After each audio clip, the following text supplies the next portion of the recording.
that. Yeah. Hello. How is everyone? Hmm. Do we sound echoey? We do, but we shouldn't anymore. Well, maybe this isn't plugged in all the way. Okay. I don't think we do now. Can you hear us? We look red. We do look red. Well, I'm sunburnt.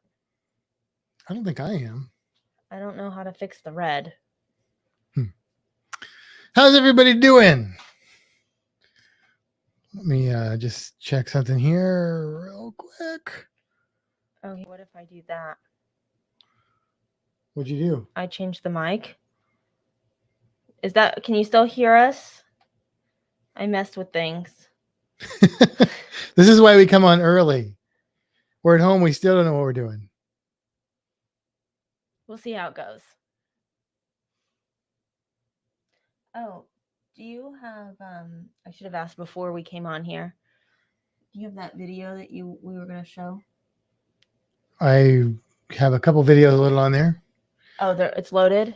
Okay. I did load a video. That's the one I was looking for. Yes. So, okay. If you're the sort that likes to stay till the bitter end, this microphone shadow is driving me nuts. Maybe if I do this,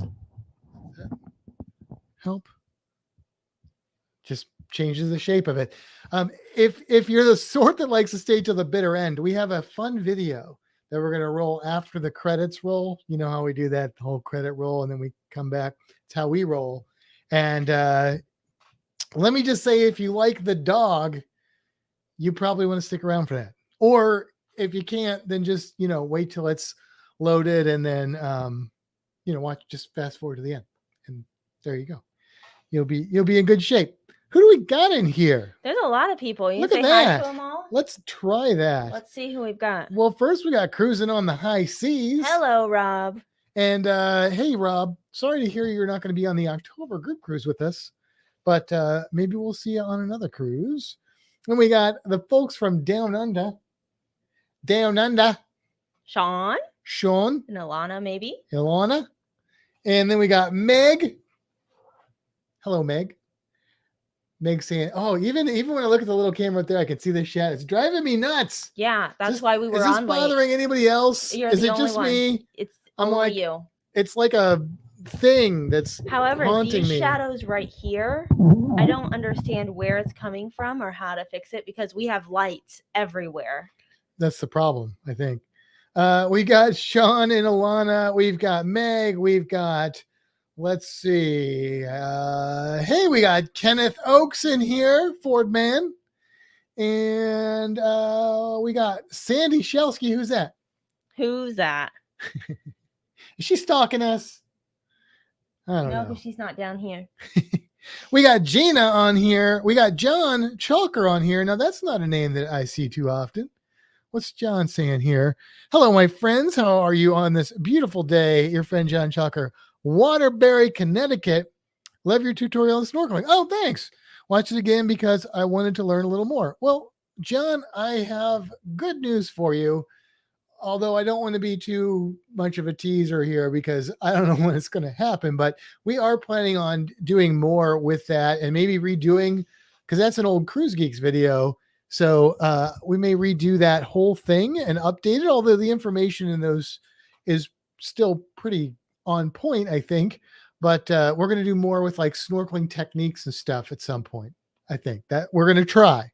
Who else we got here? Tony Dials. Dialing in, Tony Dials. I feel like I just channeled my John Klakowski. That was something. We still have an episode for you, Tony. It's on its way. We do, Tony. Probably in the next couple of weeks. It takes more research than some of these other episodes. I will tell you this though, Tony. You were on my mind when I was brainstorming what tonight's topic was going to be, and you kind of influenced me a little bit because you were asking us about, things to do on the islands. And I know they haven't opened them up on your cruise yet, but, so that was that. I was kind of thinking about that when I sort of brainstormed this topic. We got Stacy in the house. Oh, Meg, thank you so much. It is a wonderful background, isn't it? I appreciate you noticing. Look, Meg, I know you say that was definitely a John move. I think John's doing Matt moves. I'm just saying. No, credit where credit's due. So yeah, it's 8:53. How is everybody doing tonight? I am so glad it is Friday. You know, we were on vacation. It actually feels kind of weird to be doing this here. Feels good. I mean, I enjoyed visiting with our family. I did. It was great seeing our family, spending a lot of quality time with the moms and stuff. That was awesome. But I am kind of glad to be home too. I mean, I wish the moms were here with us, but it is kind of nice to be, you know, back in your own digs and stuff. Kevin counts. Party on. So, Sean likes our ship on sticks. Ships on sticks. This one here has some really bad glare. This one? Yeah. It's because it's the newer style. We got the old school and the new school. And that old school ones are the new one. Maybe it's this one. It's kind of just it's a flatter gold. Yeah, it just glares a lot. You know, we'll just print our own from now on though. So it won't even matter. Won't even matter. Look, should we pop our swag out here? You want to do that? I showed you guys. Oh, it's the wrong hat. I showed you guys the Lovey's Fat Life pin. Well, that's not all we got. We got koozies. That's right, koozies. And of course, I got a little short stubby Guinness in here. And Lovey set us up. Okay, Lovelace has set us up. We got a little magnet. Bottle opener. That's right. It's a bottle opener. I don't know if I know how to use this type of bottle opener. I'm going to try right now because this is not a twisty.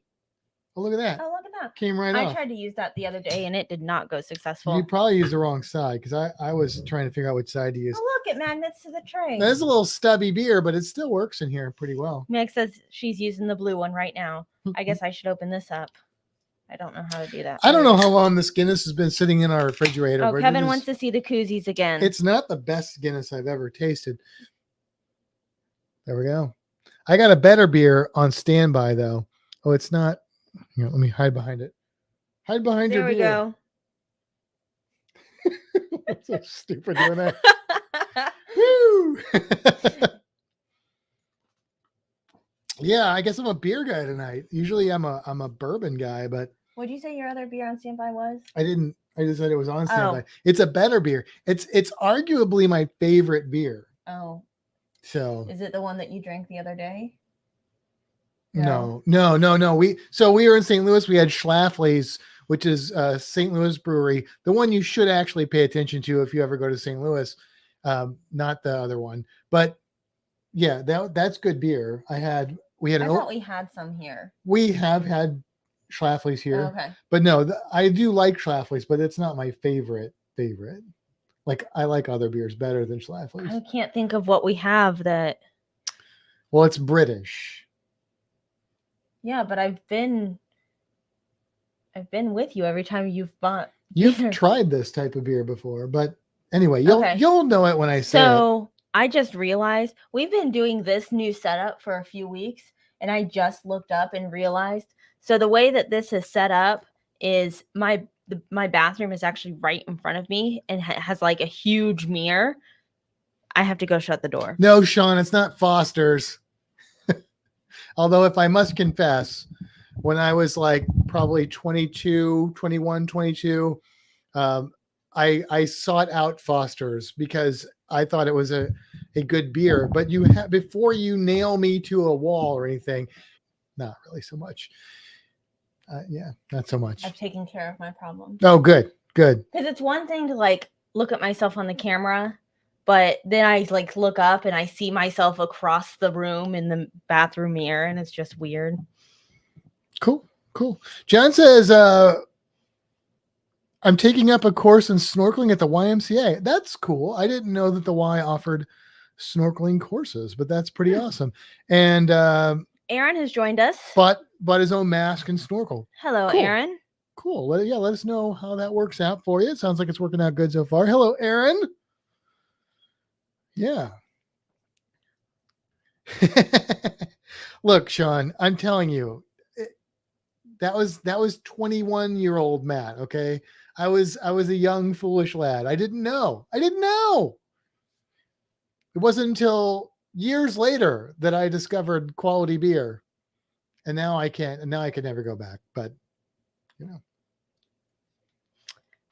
Well, I had never even had Guinness back then. So Matt, we have a couple minutes left. Do you want to tell these fine people how this works? Yeah, let's tell them how it works. All right, let's do that. So basically, this is a podcast. And so what we do is we record it live, like as we're doing at the moment. But when it's over, we keep the live recording up so people can consume it that way if they choose to. But we also will take the meat of it out, and we will put that as an audio podcast that you can listen to as audio only on any of your favorite podcast formats, Apple Podcasts or Google or whatever. It should be on all of them. So what that means is right now, this will be edited out for the actual audio bit. Once we start recording that audio bit, which will happen in about a minute or so, we will kind of go to just doing, instead of talking to you guys directly all the time, we'll go to more of actually just doing the podcast like you're a live studio audience. Think of it that way. Occasionally we do look down at the chat, but please don't take it the wrong way if we don't, because that's just the format that we want to keep it friendly for those that do just listen to it. That's what this was initially, and we want to make sure that it's still relevant as an audio podcast for people to listen to, while they're driving in their car or like working Aaron out right or whatever. But yeah, like Aaron right now on a road trip. And then at the end of that, we will roll the credits, and then we will come back. We will close up with just a minute or so, and then we will be back just to hang out for a few minutes until we say goodbye. And then we usually head over to watch the Down Under Cruisers when we can, because they start their live stream at 10 o'clock. So Eastern time. So we always say we're going to try and end by then. We never do. Sometimes we come close, but so don't feel bad about bailing out on us at that 10 o'clock hour and going and checking out Down Under Cruisers, because they are awesome folks. And, if I was just watching, I would probably do that, to be fair. All right. Okay. You did it, Matt. Are you ready? I'm ready. Come with me. We're going on a Fintastic cruise. Pick your destination with news, tips, and reviews. But here is an item you might not have thought of. All of the things under the water. Nature surrounds us with elegant features. You can't go on a cruise and not see the creatures. So let's make some magic. Let's get ecstatic. Instantly classic. Maybe romantic. The wildlife around you. Cinematic on your Fintastic cruise. Bon Beanie, and welcome to no. Why do I always do that? Bon Beanie, and thank you for joining us for another episode of Fintastic Cruising. She is Kimbra, and he is Matt. And we're kind of that. We stole that from the Down Under Cruisers. We did, I feel yeah. like I think it was Except not intentional. They say things together. That's true. We don't. We are not that coordinated. No. Speaking of the Down Under Cruisers, though, before we go any further in this podcast, if you didn't catch us last week in the audio format, it's because it didn't happen, but there was technically a podcast that was only on YouTube. And the reason is it was a different type of thing than our normal one. It was for the Helping Hands for Cruising charity, which we are a big part of, and we hope that people will help support it. And so if you can look up that charity, Helping Hands for Cruising. If anybody in the chat can throw up the PayPal link, even though we're not doing the 24-hour, well, it's more than 24-hour, the weekend telethon, cruiseathon, it's still never a bad idea to kind of push people to donate a few bucks, help somebody go on a cruise that wouldn't otherwise have that opportunity. Also, we had a lot of technical difficulties last week because we were literally in the middle of Missouri and we had no internet. We didn't, that's not true. We had internet. It just wasn't very fast. Now, there were some very kind folks that let us go to their house that had better internet than my mom. That's where we were staying. And that was enough for us to do our live stream. And we were very appreciative that they let us do that. But it wasn't enough for StreamYard, because StreamYard is apparently a big bandwidth hog. And so we weren't able to show you our fun Valentine's Day video. Some of you have already seen it, is on YouTube, but I thought since it's still the week of love, that we should just share this video real quick. Okay. It's only like a minute, right? It's pretty quick. Yeah. So here we go. Bonbini, Matt, and Kimbra here. And we want to wish everyone a very happy and romantic Valentine's Day.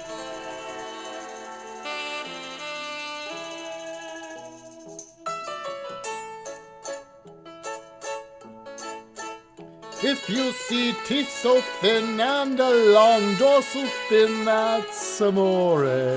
That's amore. With no scales on their skin and no pectoral fins, that's amore. That's amore. They have xenomorph jaws, constantly open maws, that's amore. That's amore.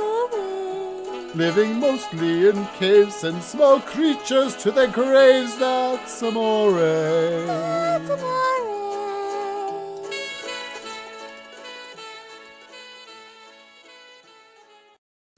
All right, that was fun.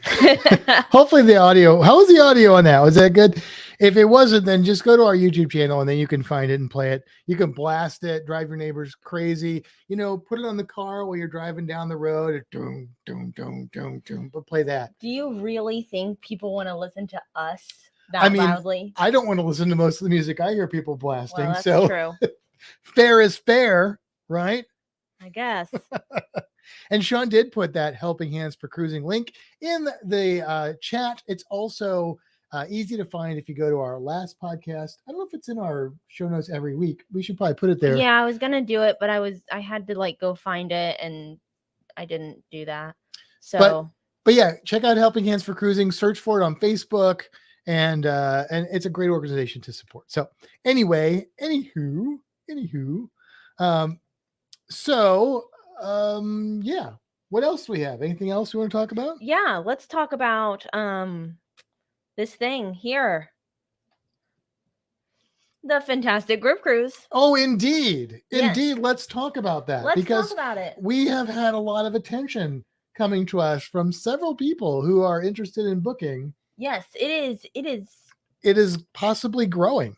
Yeah, it's not just the Fintastic Group Cruise, but we will be hosting a recipient. Well, we're hopefully hosting. Hopefully. I don't know if that is as fully We a have thing yet, but we're hopeful. we have accepted to host and a Helping Hands for Cruising recipient. So once that person is chosen, hopefully they'll be able to go on this cruise with us. It's what we're hoping to do. Yes, but let's talk about the group cruise itself. So the group cruise is leaving out of Tampa on March 12th, 2023 on the Carnival Pride.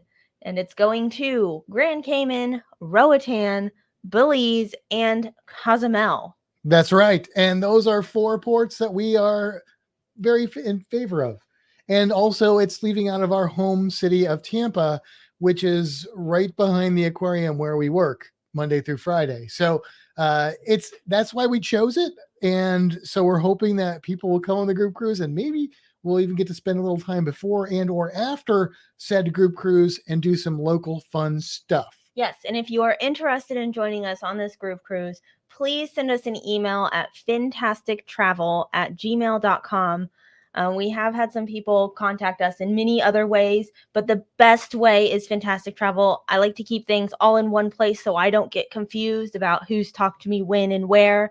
So fintastictravel@gmail.com if you are interested in going on this group cruise with us. Yes. So, now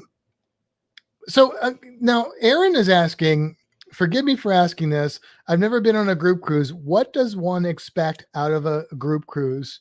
So we should do a whole episode on that maybe at some point. But group cruise can mean a lot of different things to a lot of different people. It just depends on the type of group cruise you're going on. Sometimes it's just a group that a travel agent will get a group of people together and put them all on the same quote unquote group, because the more people in that group, you start to earn perks from the cruise lines. For example, on ours, we're hoping to earn things like a free drink party and maybe Onboard some onboard credit, but that depends on how many cabins we book. Now, that's the kind of just technical definition of a group cruise, that we're hoping to get those benefits. But really, the reason that we're doing a group cruise is more of the common cruising community style group cruise. And that is that we are hoping to get people who enjoy the Fintastic Cruising podcast and all of the people that are always a part of it, to come on board with us and have a really fun cruising experience. So what can you expect? You can expect to spend time with Kimbra and myself and a lot of cool people doing a lot of cool stuff. And of course, on our group cruise, it's going to be us. So, there's going to be some things like at the ports. What we'll do is we will have certain activities that we'll say, this is what Matt and Kimbra are doing. And of course, you don't have to do any of those things. It's your cruise. You can do whatever you want. But if you want to do those things with us, we certainly welcome you and invite you to do this. And because it's us, there'll be some underwater stuff at least some of the ports. Probably some creature stuff. Because not everybody going on the group cruise is going to be able to do the water stuff, and we want to include everybody as much as possible. But there's going to be some creature stuff. There is also talk of a Dungeons and Dragons game breaking out on this group cruise, because we are nerds and we enjoy the rolling of the 20-sided die, and we know we have some people like Meg going on there who is down with that. So who knows what to expect, but mostly it's just a way to cruise with a lot of fun people and make new friends that will probably be friends for meet life. Friends that we've only talked to. Yes. Online. That's right. I should finish that sentence. What's the Gonzo line from the Muppet movie?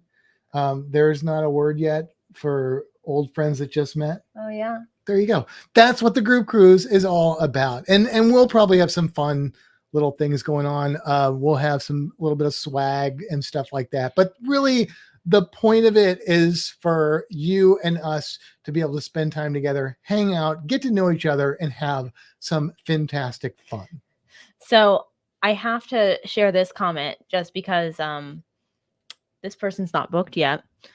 Stacy says, well, who doesn't enjoy the Fintastic Cruising podcast? Everybody should go on the group cruise. You're right, Stacy. Go ahead and book with us. fintastictravel@gmail.com. We'd like you and Gina to join us. We would very much like that. We got to meet them and they are great people. It's really cool to meet all these people. We have had the pleasure of meeting a lot of people in person. Being here in Florida is a big advantage for us in that respect. And we've even run into some people on cruises, like the Aaron and Aaron. Yes. Unfortunately, they weren't on the same ship, so we only saw them for like 10 seconds. But still, that's kind of cool. And we really enjoy meeting you guys. So I love when people come running up to us and like, hey, I know you. And I'm like, I don't know who you are. That happened. Where were we with your mom? One of the points with your mom. Remember that we were walking through the shopping area and the one, I don't remember her name. Well, it's because you can all see us, but we can't always see all of you. Some of you, we know what what some of you look like. In fact, I don't know if Tony Dials is still in there, but we had to put restraining order on him because just kidding. We love Tony Dials. It's just so funny because they, people come running up, and it's only happened a couple times, but I've enjoyed it. Come running up to us, hey, I know who you are. And I'm like, should I know you? And then, I listen to you. I'm like, oh, that's why I don't recognize you. But we do enjoy meeting you. Trust me, we enjoy meeting you as much as you enjoy meeting us. Sometimes we probably enjoy it more than you enjoy meeting us. So Aaron said, hopefully they don't just all scream at you like I did. I love that. You did that, and then this other person did that.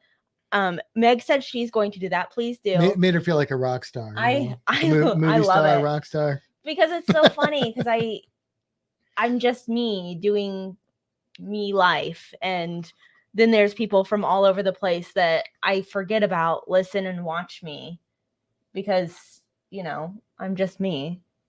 And it's really cool because then they're like, ah, and I'm like, okay. It's weird. It's weird. We're YouTube famous, I guess. It's I don't weird. know, not really, but all right. Anyway, so there's that. That's the group cruise.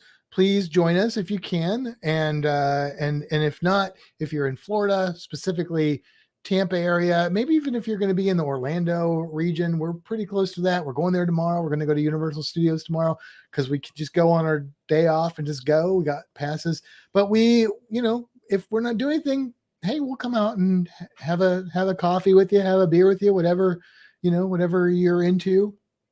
Whatever. If you're going to go to Universal Studios, let us know because we go there a lot. We have passes. So I haven't been there in a while. I know. I'm kind of jonesing. They got the hot butter beer right now. Yes. They better. It's going to be a brisk 70 degrees tomorrow. I think it's going to be nice tomorrow. I think it will be. Yeah. I mean, maybe I'll wear my robes. I have to say this. Okay. After spending the last week and a half in the Great North, which is the Midwest, really. And it's cold up there.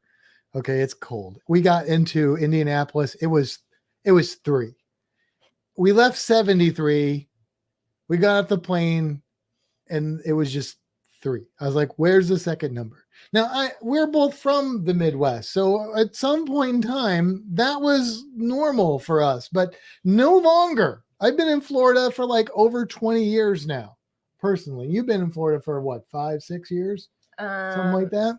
Almost 6. So, almost 7. Almost 7. So you start to kind of forget what the cold is. But here's my little soapbox, okay? Because most people that we know, because in the cruising community, a lot of people are like, I want to move to Florida, like the Aarons. They're like moving to Florida. They're like, we want to move. So many people. I know the Lovelaces, whose koozie we're using right now. They're like, we want to move to Florida. So, yeah, because it's great down here. But you get those people, right? You get those people, and they're like, I don't want to move to Florida. It's too hot and it's too humid. Well, okay. First of all, it's hotter in the summer in Missouri, and I guess you said in Indy than it gets in Florida. So, I know that's only for a couple months or so, but it gets hotter, and it is way more humid in St. Louis than it is down here. I never walk outside and feel like I can cut the air open with a butter knife in Florida.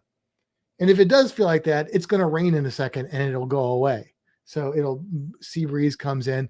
But here's the thing. Forget all that because I will take that harsh humidity any day of the week over the dryness of the Midwest right horrible.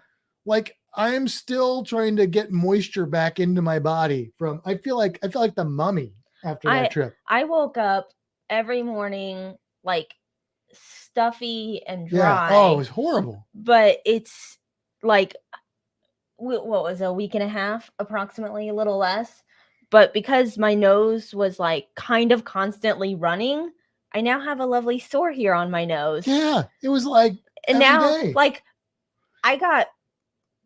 I've got boo-boos from visiting my family. Are you laughing because I said boo-boos? I am laughing because you said boo-boos, yes. So anyway, that's just my soapbox. Okay. I get it. People want to see leaves change colors, whatever. I'd rather see coral reefs. Just saying, but that's just me, just my opinion. And it's right. But anyway, that's not our topic for the night though. No, it's not. Our topic for the night is how do you choose an excursion? How do you choose an excursion? And so I made some notes here because there are a lot of things to talk about with this. How do you choose an excursion? And look, this is going to be, first of all, let me just say, if this is going to be variable depending on a lot of variables. That's probably not the best way to say that. But for example, depends on things like obviously where you're cruising, but also who you're cruising with, when you're doing it, stuff like that. So I'm going to just go through some things I would think about whenever I'm thinking about booking an excursion, some of the stuff that I try and consider when I'm going to do that. Okay. Now I kind of made this list on my own today. I don't know if you even had a chance to look at it. I did read it, and Okay. I think that those are all valid. That's good. That's good. So, so first thing that I think about when I am looking at excursions is, who am I cruising with? So we mentioned group cruises. If I'm on a group cruise, or if I'm cruising with just Kimbra, or am I cruising with Kimbra and my mom? Am I cruising with some other friends, and like a small group? All these things matter because you don't have to do the same things at the ports. That's one of the beauties of cruising. You can go do your thing. I can go do my thing. We can meet up at dinner and still enjoy a vacation, and that's okay.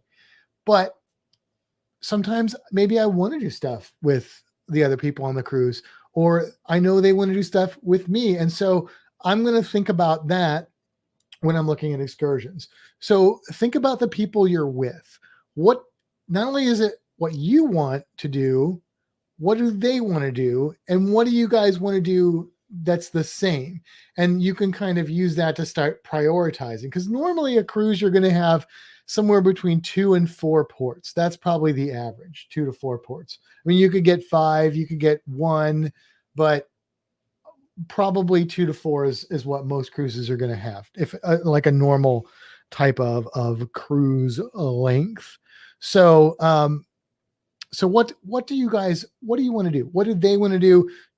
And figure out, do you want to do it together? Do you want to do something together at every port? Do you want to say, well, I know I want to do this, and I know you want to do this, and those are different things. So where can you do your thing and I can do my thing, maybe at the same place, so we can both hit those little check marks.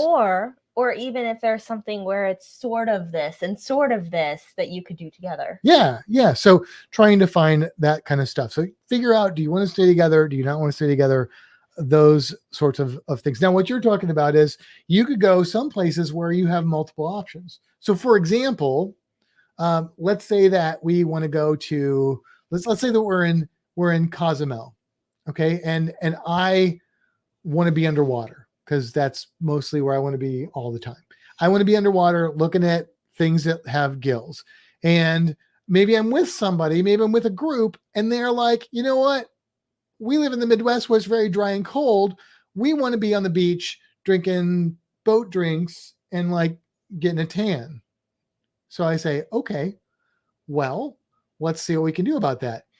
We could go someplace like Chonkanab in Cozumel, and that has a beautiful beach. You can do all inclusive. You can get your drinks. You can get your food. But it's also got a wonderful coral reef that you can snorkel in. So both parties are able to do what they want at the same location. So there are often cases where you're technically doing the same excursion, but you have a lot of variability in what you can do on that excursion. There's also excursions that are like land and sea things. So it's like there's like a tour, but then there's a spot where you can get in the water too. Right. So you can experience some of the culture or area, but then maybe you get an opportunity to swim in a portion of water too. And that's another good point. If it's your first time going to a port, it might be best for you, unless you're like, I'm never going to come back here, this is my only cruise. It might suit you well to do a more generic tour type of excursion. And that way you kind of get a feel for it, and then the next time you go, you're like, oh, well, the first time you got like the taster sampler, right? And now you go, well, I really liked option 2 and 3. So you're going to hone in on that. And you're going to find that perfect excursion. I actually did that in Grand Cayman. Well, tell us about that. My first time in Grand Cayman, it was like a tour where we had, 4 or 5 different stops. I don't know, like we went to Hell, we stopped at 7 Mile Beach. We went to the turtle farm. We did the Stingray City thing. I feel like we stopped somewhere else, but the guy like just kind of drove around and toured and stuff. And then the next time we went, we really liked the Stingray City. So we actually booked an excursion just to do Stingray City. So instead of like splitting all of our excursion time across 4 or 5 things, we did the one thing that we really liked. So you got like the chocolate excursion sampler. Yeah. And you tried them all. You found the ones you liked, and then you went back and you bought a whole box. And then the next time I went to 7 Mile Beach. There you go. And that didn't turn out great for you, but it didn't turn out bad.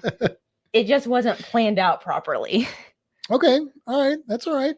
So also realize this. Kimbra can't say, if you send us an email or something, you're like, Matt and Kimbra, I'm going to Grand Cayman. What should I do? I don't know what you should do because you are you and I am me, and we're not the same person. We don't have the same interest and physical limitations or abilities or any of that. So what's right for me might be terrible for you and vice versa. So cruises, when you're going on excursions, they are subjective.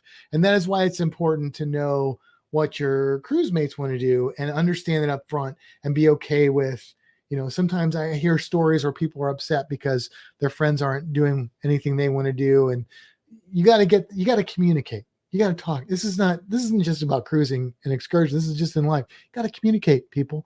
And then, things are much better that way. That's why we're so well together. That's why we're so well together. That's I don't know if well's the right word. Good. Well, whatever. It doesn't matter because we can still understand the words. It doesn't matter if we're using the right vocabulary. Because we communicate Precisely. wrongly together. That's right. That's right. Have you seen that before? Anyway, yeah. So here's another thing though. You're on a cruise. Okay. For some of you, it's maybe a one-time in a life experience, but for people that are probably watching this, it's probably not. They probably are going to cruise multiple times.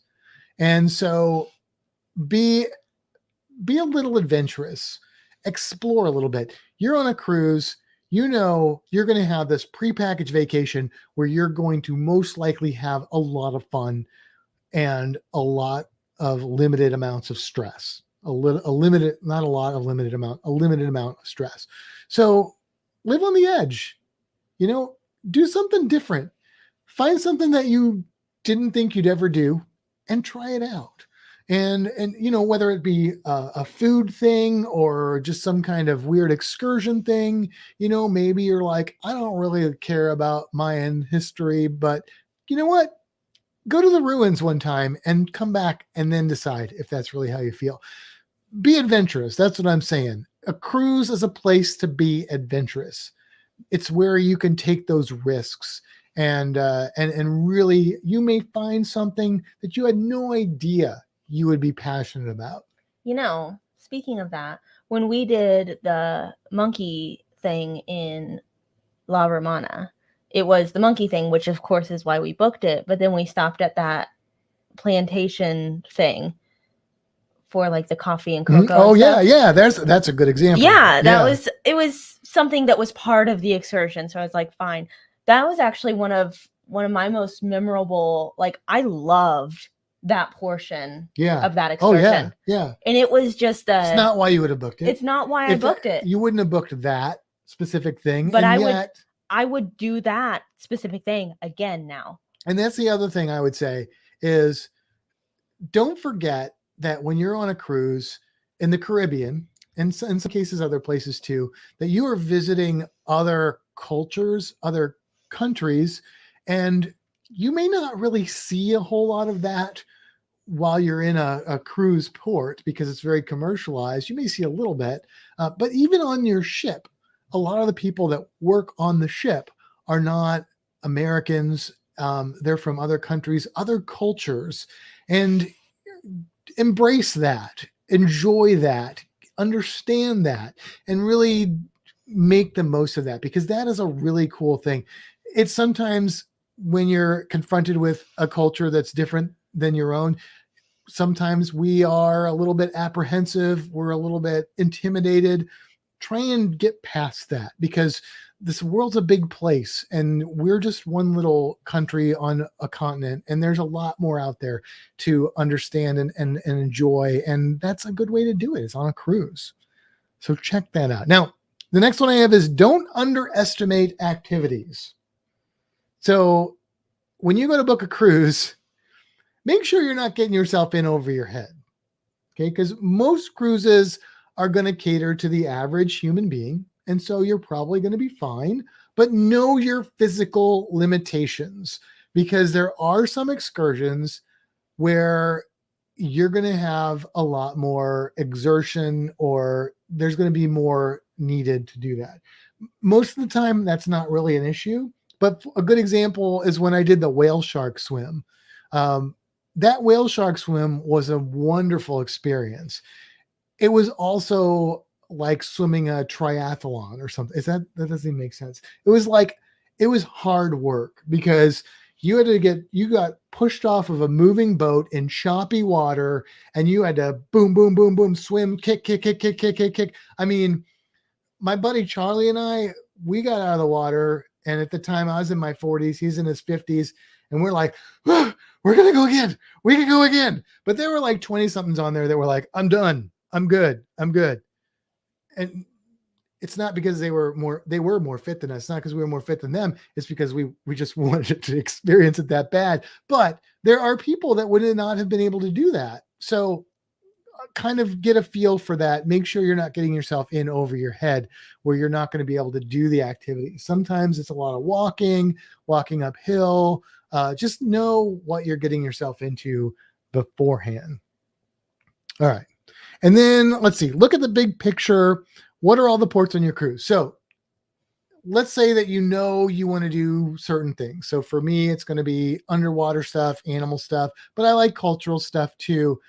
So I'm going to look at all my ports, and I'm going to say, where's the best port to scuba dive? Where's the best port to explore the city on foot? Where's the best port to just hang out in the port? Where's the best port to just go to the beach?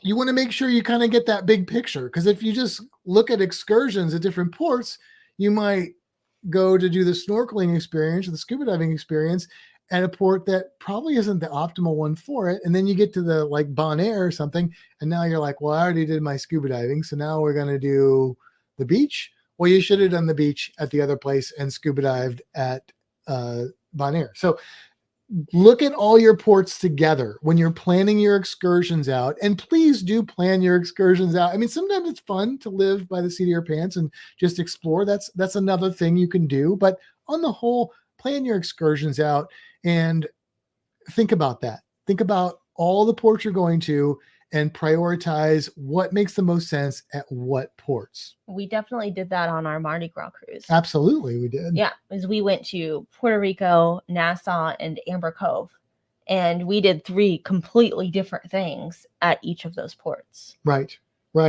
And that's what we did. What we did. As far as I'm concerned, we did what was appropriate for those ports. Right.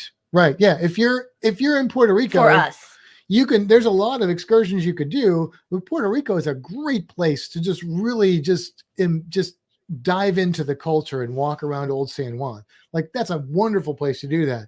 If you're going to La Romana in Dominican Republic, that's not a good place to do that. Amber Cove? No, I mean La Romana. Oh, okay.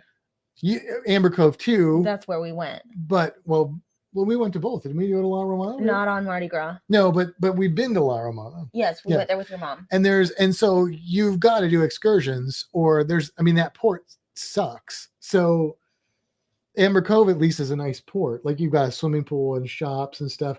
La Romana, it's getting better, but it's not a great port.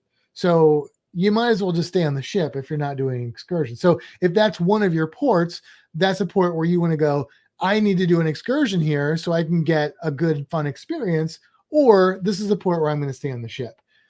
Don't make that the port where you're going to get off and hang out at the port, because you're going to be disappointed.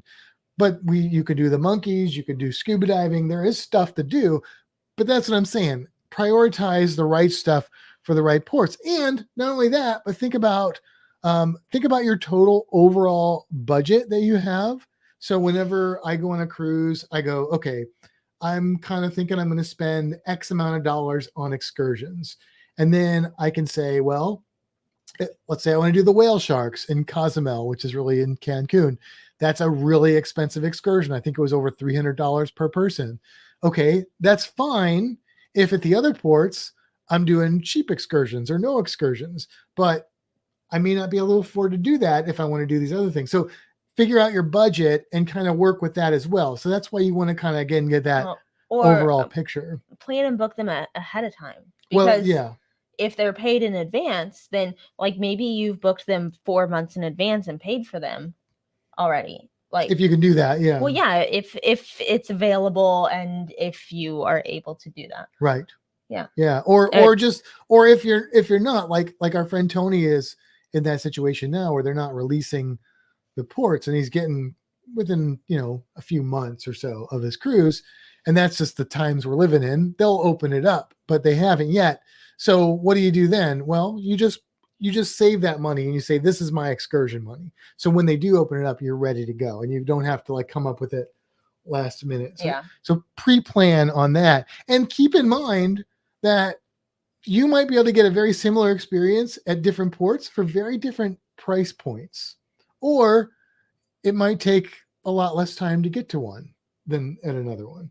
So, like for example, if we're going on our group cruise and we're like, okay, we want to definitely, let's say we wanted to scuba dive at one port. Well, I'm going to say Grand Cayman. Why? Because you can literally walk to the dive shop. You can scuba dive on your own or with a guide for an insanely cheap amount of money, cheaper than it would cost us to go on a dive in Florida, which is ridiculous.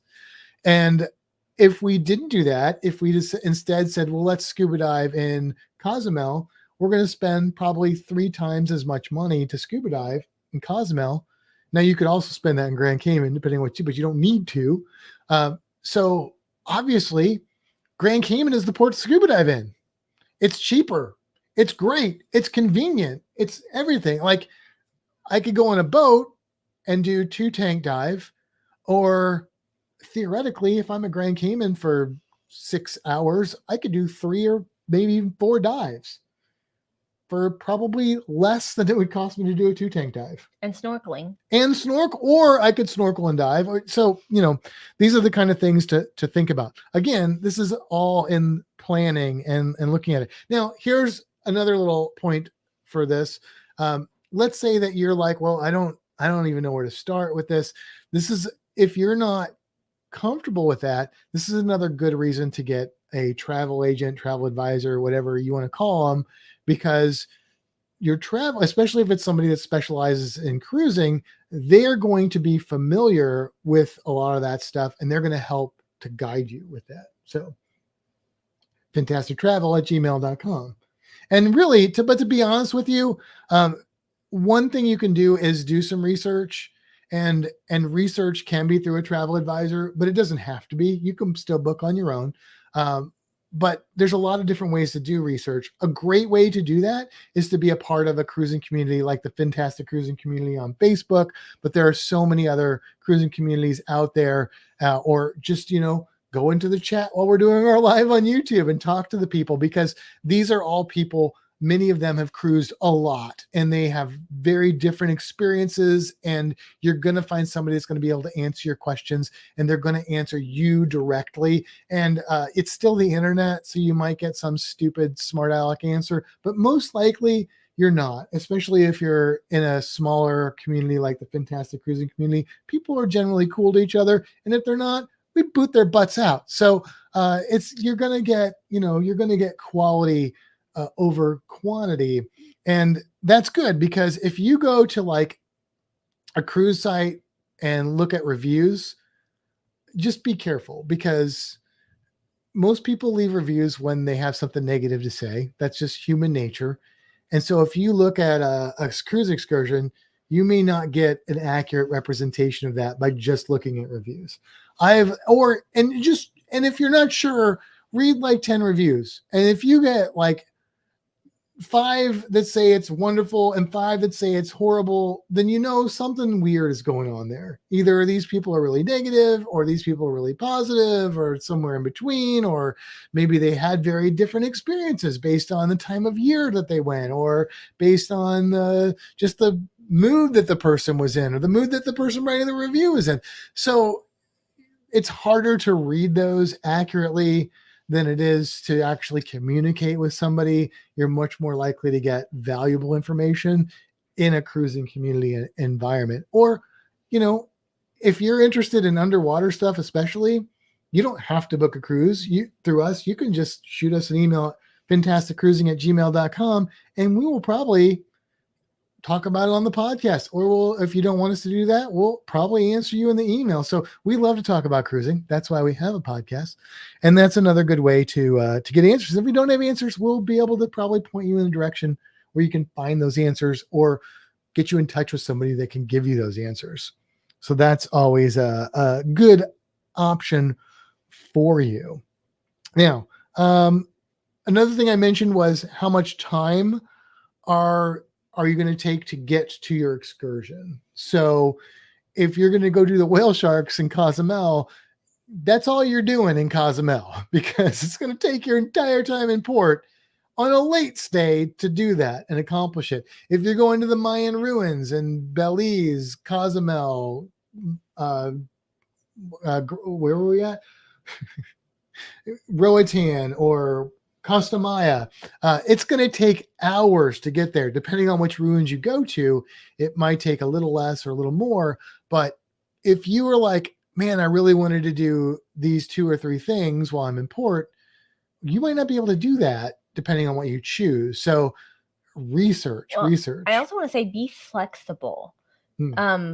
For example, the second time that I went to Grand Cayman, we decided, my friend and I have done multiple cruises together. My first 3 cruises were with my friend Courtney.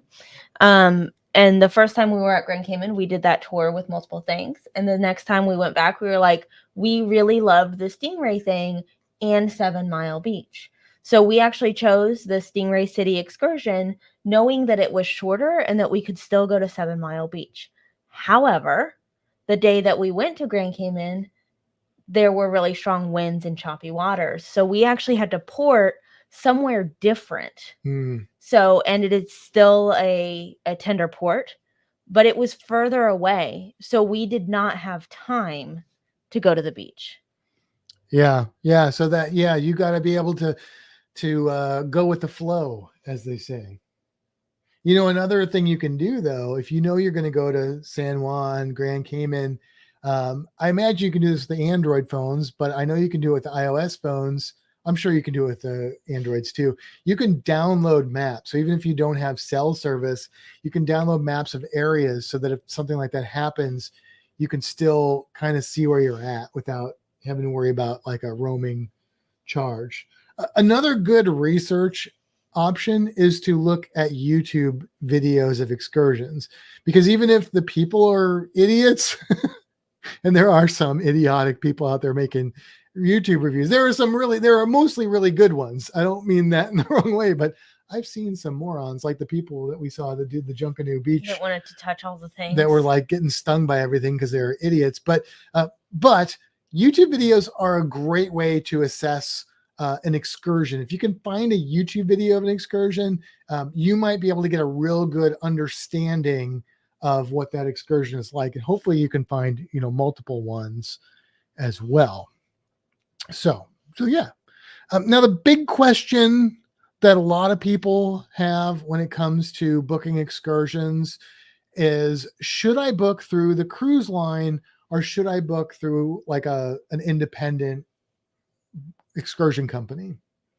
And now I'm going to add a third category on there, because I don't think people always separate this, but I think that you should. So you could book through the cruise line. You can book through a third party. I guess we'll call it a third. I don't know if that's accurate, but another company. Or you can just get to the port and try and figure it out when you get there. That's kind of option 3. Okay. Now this is assuming you're not just kind of exploring, but you actually want to do something specific, but you're going to wait till you get there and then just kind of see what happens. All right. So which one should you do? It depends on what you're comfortable with. It does. And so it's probably going to vary depending on the situation. Now, some people are like, I never book through the cruise line because it's always more expensive and they're more crowded and I hate it. Okay, that's fine. Some people are like, I will never not book through the cruise line because I know if I book through the cruise line, that they will always get me back to the ship and I will never get left at a port. Okay, that's fine. Some people are like, I just want to do it when I get there. I don't like to think ahead. That's probably not fine. But if that's you, then live your life. Here's what I will say. Here's what I do. If it's my first time to a port, I am probably going to book through the cruise line. Most of the time, I'm going to book through the cruise line my first time to a port, unless it's a port that I feel really comfortable with, even though I haven't been there before, because I don't know what to expect. And I would rather pay a little bit extra money for that security of knowing that I'm getting a good experience and I'm getting a safe, secure experience as far as getting back to the ship and all that sort of thing. Okay, so that's what I do. The other time that I will book through the cruise line is if I'm doing something that's going to take me a long time to get someplace. If I'm going to swim with whale sharks, if I'm going to visit a Mayan ruin, I am not going third party for that. No way. Because you're just cutting it too close. You are driving 2-3 hours away from the cruise port. Something goes wrong. Your vehicle breaks down. I don't know for sure that I'm getting back to the cruise ship. I'm not going to risk it. There are definitely third-party companies that claim and probably do guarantee you that they'll get you back to the ship. They're in communication with the ship, or they'll get you to the next port. That's probably true, but I don't care. I'm not taking the chance. It's worth it for me to spend an extra bit of money for that security. Now, once I've been to a port, or if it's an excursion that is not super far away, I'm not probably going to book through the cruise line unless the cruise line offers a really cool excursion. And I'm like, that's what I want to do. That's what I'm going to do. So like, for example, Ocean World in Amber Cove. That's what I want to do. That's what I'm going to do. It was great. It was wonderful. Could I have gone to Ocean World on my own in a cab? Probably. Would I have saved a few bucks for the package? I don't really know, because Ocean World works with the cruise lines. I doubt it. I would have saved money. Maybe I would have. It would have been a lot of extra hassle and headache instead of just you get off the bus, they put an armband on you, you're good to go. Not worth it. Not worth it. So I'm going through the cruise line. Now, if I'm going to someplace that I'm comfortable with, and like, for example, I'm going to Grand Cayman, I want to do the Stingray thing. Well, there are some good companies that will take you to Stingray Island, or what's it called? Stingray City. Stingray City. And you will get a better price. You will get a smaller boat, and it is not so far away that you need to worry about getting back to the ship on time. I'm absolutely going to do it that way. So it really depends on the situation. Now, if I'm real comfortable in a port like Cozumel or Grand Cayman, then when we went to Cozumel, we rolled up, walked up to the cabs, take us to Chankanaab, go to Chankanaab, pay my price. I think we might have gotten coupons by buying on, like, directly going to the website. I've done that before. Yeah, I don't know if we did that. Yeah. And what was actually cool about that particular situation is we told the cab when we wanted to be picked up. Was that place? Yeah. I think we told them when we wanted to be picked up, and then that same guy came back and got us. So situations like that, I am kind of just going and doing my own thing, as it were. In Grand Cayman, I'm going to go scuba diving. I know where the dive shop's at. I'm going to walk there. I don't need a cab. I don't need nothing. So like when we did Aruba is a good example. Been to Aruba twice. The first time did a cruise line excursion. It was amazing. Great time. Second time we saw D&J from Paradj, went to this place, Renaissance Hotel, Flamingo Beach, Iguana Beach, looked awesome. We looked into it, watched their YouTube channels. I think we talked to them, and so we felt really comfortable with it. We booked through their website, which was not easy because they have a weird way of doing business, but it worked out really well. We had a great time. It was a good price and it was a great experience. Couldn't have done that through the cruise line. So, so you really have to do your research. And this is another reason why being part of a cruising community is going to be beneficial, or having a travel agent is going to be beneficial. Just talking to people, though, is going to be a great thing. Stacy says, I book through the cruise line when I have lots of onboard credit. So right now is kind of a good example of that. Yeah. Because this is a time when some of us ended up with a lot of onboard credit because the world's falling apart. We actually changed our excursion in Amber Cove to Ocean World because of onboard credit. Yes, and we got it paid down. Yeah, it worked out very well for us. We were planning to do Ocean World, but something different. And then for what, like $40 extra or something, it was worth. That was an awesome excursion. Yeah. So, right now that could work out really. We also got a really good deal on Virgin Voyages because we ended up with all this extra money that we had because we canceled our dive. Canceled the dive, and so so that's a little bit different situation. Yeah. But right now actually always, if you're booking through like a travel agent, you have a better chance of getting onboard credit. And that onboard credit is, I mean, sometimes it's not really free money, but it can help. So it can knock some of that price down on those excursions. And then, but do your research. I see somebody here posted the only place we booked off the ship is Nachikacombe in Cozumel. We always get back on time. So that's a great example.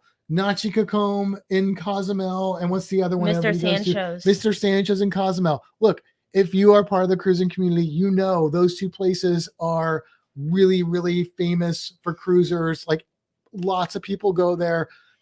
The cruise port people, the taxis, they know about those places, like real safe, real secure. And by safe and secure, I mean that you're going to get there and get back, and you're not going to get ripped off or anything like that. So situations like that, it just, it makes a lot of sense to do that. All right. Anything else? Nope. Okay. So let's go into our cruise creature then. Okay.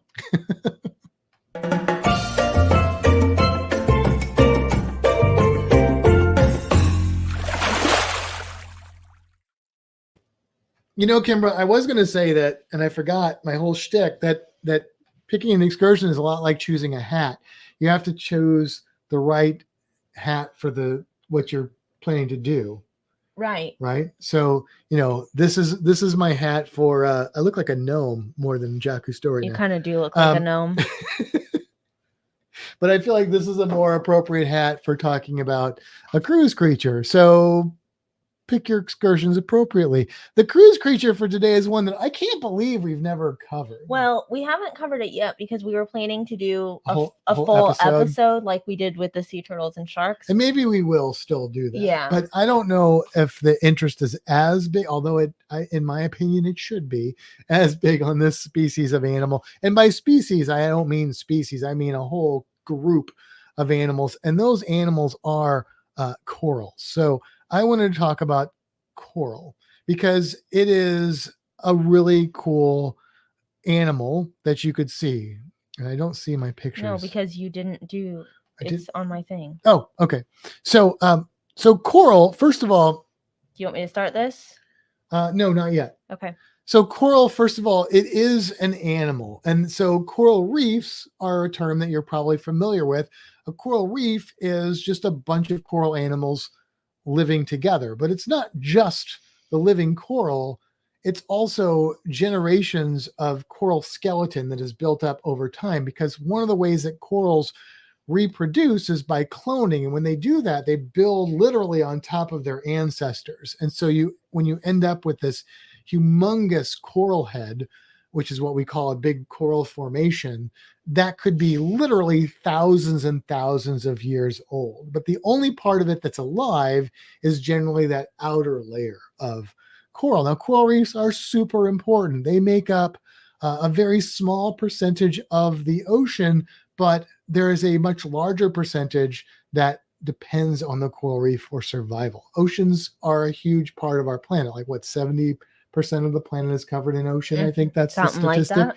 And I want to say coral reefs are about 1% of that. And I believe about 25% of the things that live in the ocean depend on coral reefs directly. So that's big. And a lot of those things are not just the things that you and I like to look at, but things that a lot of people in the world depend on as a food source and as part of their economy.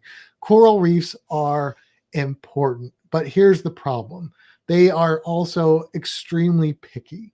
So let's pull up that, what is that, a PowerPoint there? Yeah. I thought I put those pictures. I did put those pictures in there, but I they're don't not think you put the here. pictures in there. Okay. Do you want me to put the pictures No, in go ahead. Pull up the PowerPoint there and we can just run with that. So, all right. So here we go. So here is the coral anatomy. So what we have here, what you're looking at is basically a bunch of little coral animals that we call polyps. Each one of those 4 that you can see on the screen are different coral animals, but you notice that they're all connected.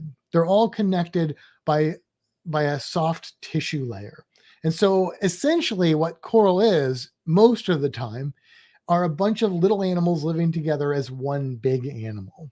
So which is kind of weird, but that's how it works. So go ahead to the next slide there. So the basic structure of the coral is this polyp shape, and that's basically like a cylinder. And at the top of the cylinder is an opening, and that opening, we call it the mouth. But that's really just being polite because that is where the food goes in, but it's also where the food goes out. So you could choose to call it something else. The butt. The butt. Yes. There you go. The butt. Or you could say that they're potty mouths. I'm sorry. When this light hits, there's a piece of hair right there. Okay. Go to the next slide. Now, inside of the mouth butt is basically the stomach. These are not complicated species of animals, but this is basically, so the food goes in. One of the ways that they get food is they will pull it into their mouth. It goes into their stomach and the animal digests it, much like you and I would digest food. The difference is it doesn't go through a huge complicated digestive system. It just goes in, they get the nutrients from it, and then they just expel the waste out of the mouth butt. Yeah, like that. Like they've had too much tequila. All right, go on to the next slide. Now, around the outside of the mouth is a ring of tentacles. And these are tentacles, not arms, if you've watched us talk about cephalopods. These tentacles are the way that the coral actually captures its energy. And they do this in 2 different strategies. One is by catching little tiny pieces of food, which are usually things like plankton and small microscopic or near microscopic things, because coral generally is very, very, very small stuff. Okay, there are lots of different kinds. Some are a bit bigger, but most of them would be about the size, smaller than like a pea. Well, I was going to say, so before you continue, this picture looks like anemones. It does, and there's a good reason for that. I know, that's why I brought it up. Why is there a good reason for that? Because they are related. They are all in the phylum. You know what the phylum name is? What's it start with? A C, but it's not pronounced with a C. Cnidaria. There you go. Yeah. They are in the Cnidaria group, which are going to be your sea anemones and your corals. And your jellyfish. Your jellyfish, your Portuguese man of war, your fire corals, which are called corals, but they're not corals. Yes, and there's a reason for that. Okay, go into the next slide. I think we're at the next slide. So in these tentacles are these little coiled barbs with a little harpoon, and these are called nematocyst cells. Jellyfish have them. Portuguese man of war have them. Fire corals got them. Just ask Klaykowski. And corals got them. So what they do is they have a little trigger mechanism, and if something touches that trigger, it causes this little barbed harpoon to fire, and attached to the other end is venom, not the Spider-Man guy, but actual toxins. And so it will stun, paralyze, kill, depending on the species of coral and what it's stinging, that thing. And then they will take those tentacles, which these are mostly filled with water, so they can really expand out or pull themselves in, and they can pull those tentacles in and pull that food into their mouth, into their stomach, where they can digest it and then spit it out through their mouth butt, which is pretty cool, right? Yeah. But you notice there's also another big word on the screen right now. It's one of my I love favorite. this word. It's a great word. You want to say it? Zooxanthellae. I got so excited I screwed it up. Zooxanthellae. Zooxanthellae in my belly. Zooxanthellae. Some people pronounce it zooxanthellae, and there's a whole video with different, very prominent coral biologists saying it both ways, just to prove. And some of them saying it. Some of it's the same scientist. A different. Which way do you say it? I say zooxanthellae. I mean, that's how it's spelled. But I used to say zooxanthellae because that's how I always heard it pronounced. Isn't like it's zoology, right? It's zoology. Zoology. I mean, it's K is a key, right? It doesn't matter. It doesn't matter. What's important is that we know what we're talking about. But and these zoology would be ZOO, like zoology. That's true. Zooxanthellae. Or is it zooxanthellae? No, it's not. It's not that. Don't say that. Please don't say that. It's zooxanthellae. I don't care. It's an algae. It's a great word. Algae is not actually a plant. It used to be considered in the plant kingdom. It's not anymore. It's a protozoan, which is a whole other kingdom of living things. You've got your fungi, you've got your animals, you've got your plants, you've got a couple different bacteria. I love fungi. I know, they're so great to hang out with. Right. Anyway, hey, here's my fun guy hat. There we go. It's my fun guy hat. Oh, now you're a fun guy. Now I'm a fun guy. So anyway, they are plant-like. There's a reason that scientists used to classify them as plants before we knew more about them. And we went, they're too different from plants. Let's separate them. I mean, they didn't change. We just learned more about them and said, these two don't really go that close together. And so they have plant characteristics. So they're not always green, but they can be. But they do get their energy through photosynthesis, which is what plants do. Mm-hmm. Right? So that if you've forgotten your third grade science, photosynthesis is basically the way that plants get energy from the sun. They have chloroplasts, and it's a whole chemistry thing that we're not going to get into. But basically, the advantage of having zooxanthellae living on coral is that the coral is able to extract some of that energy from the zooxanthellae. So they get some of their food from stinging little things, and they get some of their food from having zooxanthellae. Now, why would the zooxanthellae want to live there? Because they get protection because they're living on tentacles with a bunch of stinging cells. A lot of things eat algae, so that gives them protection. So they have a very cool symbiotic relationship there, a commensalistic, I think that's the right term for it, where they both are gaining from that situation until they're not.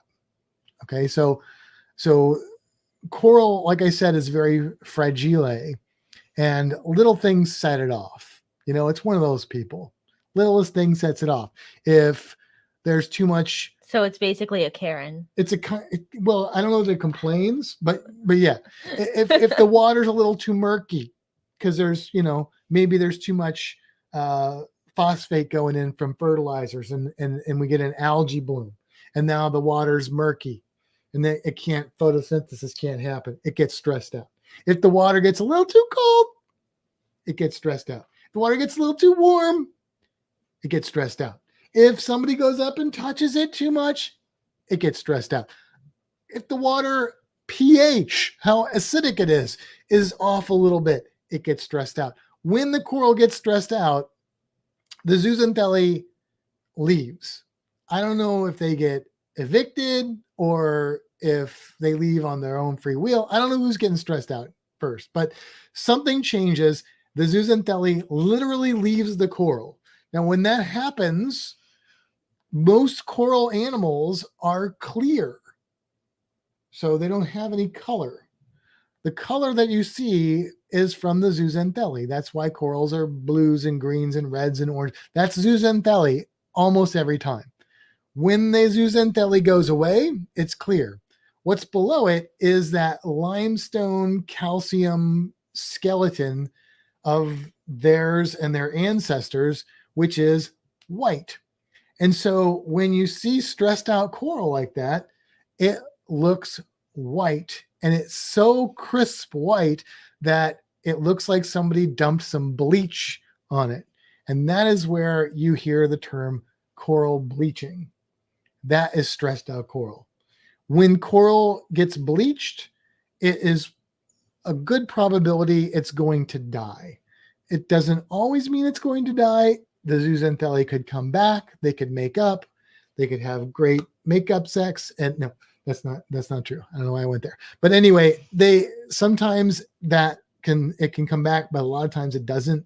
And so because coral is so fragile, that is why we need to be so careful about protecting coral reefs. Because remember, 1% of the ocean, 25% of the species. Okay. Maybe you've heard terms like, where do we get most of the oxygen on planet Earth? 10 years ago, everybody told me it was from rainforest. That's not it. Rainforests are important for that. Most of our oxygen that you and I breathe comes from, Coral. No. Comes from phytoplankton. Oh. Phytoplankton is plant-like plankton free in the ocean doing the carbon dioxide oxygen thing. Okay. So when you lose your coral reefs, it's going to take a hit. So it's not the whole system, but our oceans are really, really important. And a big part of that ocean is the coral reef. And so we have to be careful. Is there another to protect slide? them. I don't know. Let's find out. I don't think so. No. Okay. I want my stuff back. So that's our cruise creature. Now, look,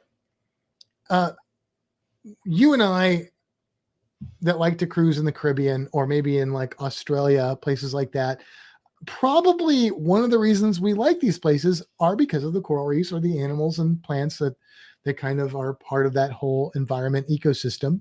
And so we should be responsible stewards of that. And so there are things that you and I can do to help coral reefs. And one of the most important things you can do is to donate money to organizations that help with coral restoration. There's a lot of great science, a lot of wonderful breakthroughs that have happened in the last 5-10 years that have really changed the outlook for coral, but it's certainly still a very dire thing if you study coral. So helping organizations like that is a great thing that you can do. And there are a lot of them around the world. Okay. But another thing you can do personally in your life is to try and limit your carbon footprint, because climate change is happening.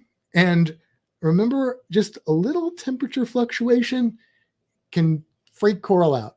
Ask our Australian friends about the Great Barrier Reef and all their coral bleaching over there. This is probably attributable to climate change. It doesn't take much to screw up this whole ecosystem. Coral can't move like a fish can move. Oh, it's too cold here. I'm going to go here. It's too warm. I'm going to go here. Coral can't do that. Okay. They can't do that. So we need to be careful about preserving our ecosystems in that way. But something more direct that you can do if you're in the Caribbean is try and limit the amount of sunscreen that you are wearing. Especially if you're getting in the water, they do make coral safe sunscreens, but the ones that are probably really coral safe, they don't work very well, and they're kind of gross to use, at least for people with body hair.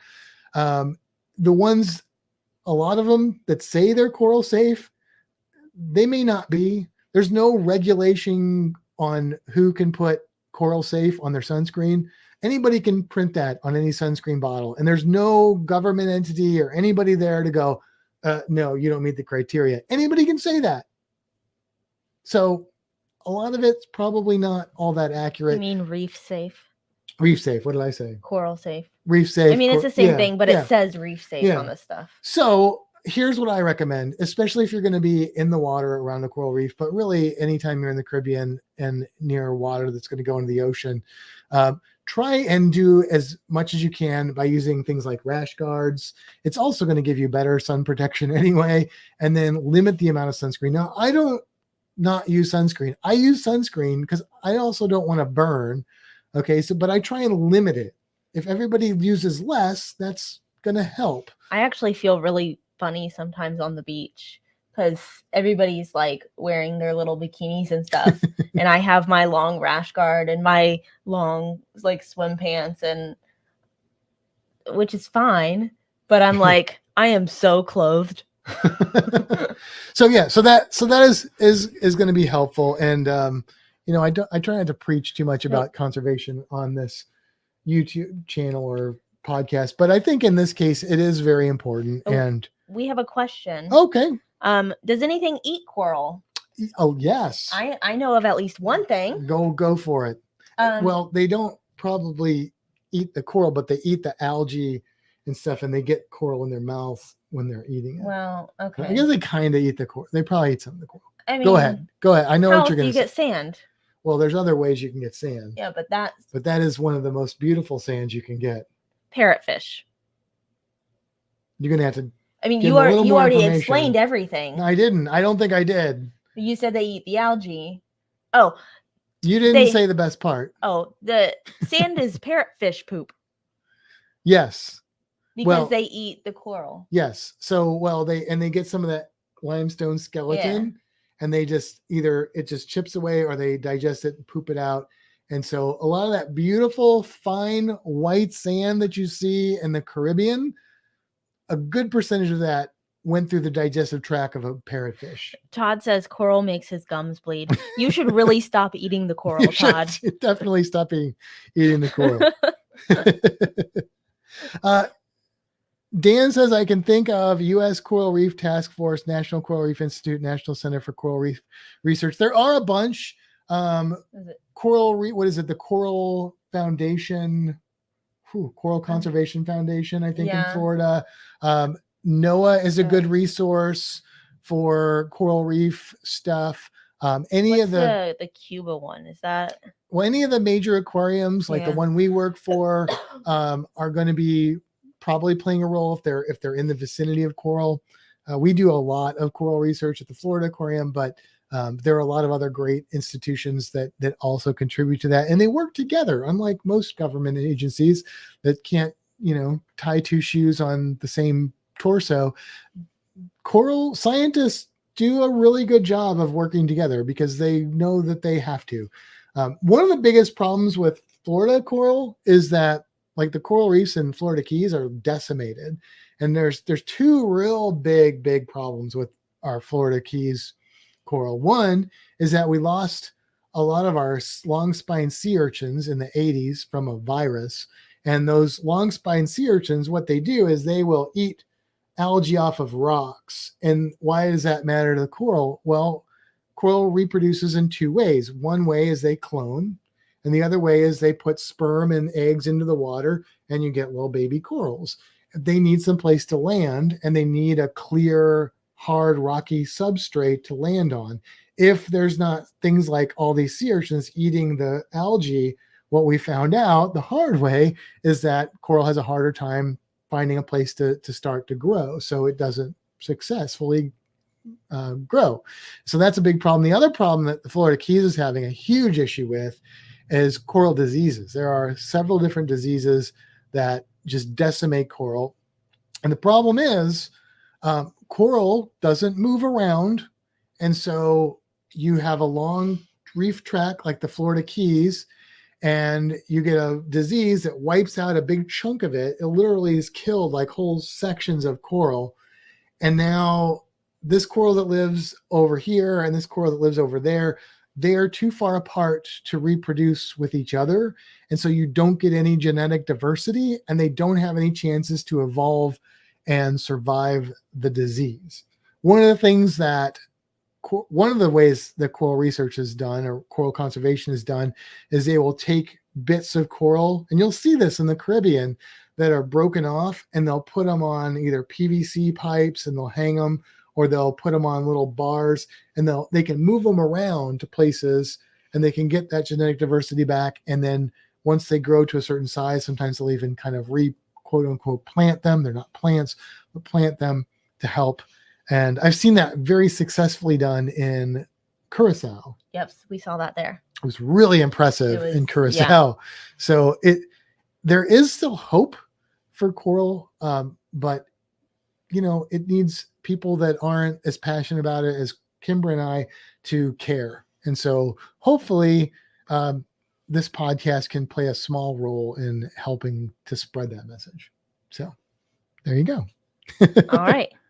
All right. Should we wrap up? We're over an hour. Do you want to talk about the thing that happened today? We didn't mention that, did we? I know we didn't. Oh, yeah. Let's talk about that. Yeah. Oh, big announcement. Big announcement. We should have said, hey, there's going to be a big announcement for all the people that have already left. Yeah. No teasers, because guess what? Big announcement. We're going on a cruise. We're going on a cruise. And it's going to be in 3 weeks. 3 weeks. 3 weeks. It's not 100% guaranteed, but it's probably like 95%. It's mostly happening. That it's going to happen. I'm waiting for an email to 100% confirm, but it's like 99.9% confirmed. Yeah. It's a deal that we're getting to go on. You want to tell them what it is and what, like where it is and what it is? Who, or like what, where, when? It's on Holland America. Holland America. The Rotterdam. The new Rotterdam, because this is apparently the 7th ship that they've called the Rotterdam. This one came out in 2021. Yes, its first sailing was October 2021. It was supposed to be in May or something. Yeah, something April, like May, that. somewhere in there. But, the world's dying and crashing, so it didn't happen. But it's been sailing out of Port Everglades, which is what we're sailing out of. And it is their biggest ship, their newest ship. It is, I guess, maybe they would consider it their flagship. It's a travel agent special, so it's only travel agents that are going to be on it. Yeah, I think it's a chartered cruise. I don't have a ton of information. It's not even it's not even in Shipmate. Yeah, so I think it's chartered. I just don't have a lot of them. If Adam was on here, he could probably tell me. But yeah, so that's coming up. It's like you said, 3 nights. Mm-hmm. It's going to Half Moon Cay, and then there's a sea day. So I'm excited because open bar. Well, yeah, that's part of the deal. So yeah, I've never been on Holland America. I've never been to Half Moon Cay. And you've never sailed out of Port Everglades. And I've never sailed out of Port Everglades. So ding, ding, ding. I have been on a 3-night cruise though. Yes, you have. Yes, you have. But what a great experience. So we're overjoyed and super stoked that we're going to be able to do that. Yes. Stacy says the geriatric cruise line. So since she gets lots of sleep. Since this is a travel agent only cruise, I'm thinking it might be a little bit different than a normal. Probably will. But a normal Holland I've been America. on a Holland America ship, and it was nice. It was pardon me. It was an older crowd, and that was okay. We're not really nightclub people. That ship that I was on shut down at like 9 p.m. You've been talking too much? Apparently. But you know what? It's a beautiful ship. And the other ship I was on of theirs was the New Amsterdam, I think was the one. And it was a beautiful ship. It was pretty new when I went on it. And just real classy looking, great food, great entertainment. They have a lot of educational stuff on these ships, which I really like, as you might guess. So I'm really excited about it. I think it's going to be a great cruise. And I'm excited to go to Half Moon Cay. We'll see if we can find a new octopus, because I'm sure the one I saw is dead now because they only live like 2 years. Sorry, it's just the truth. But they have lots of babies. So this is probably like grandkids of that octopus that maybe we could find. Yeah, maybe. Maybe. We'll see. And it's going to be fun. Yeah. So there you go. All right. Anything else? I think that's it. I think we can roll the credits. All right. Well, on that note, it's time to seize the day. And until next time. Are you not going to head for the horizon? I forgot how to end the podcast. It's time to head for the Rotterdam. It's time to head for the horizon. And until next time, seize the day. Have a fantastic week, everybody.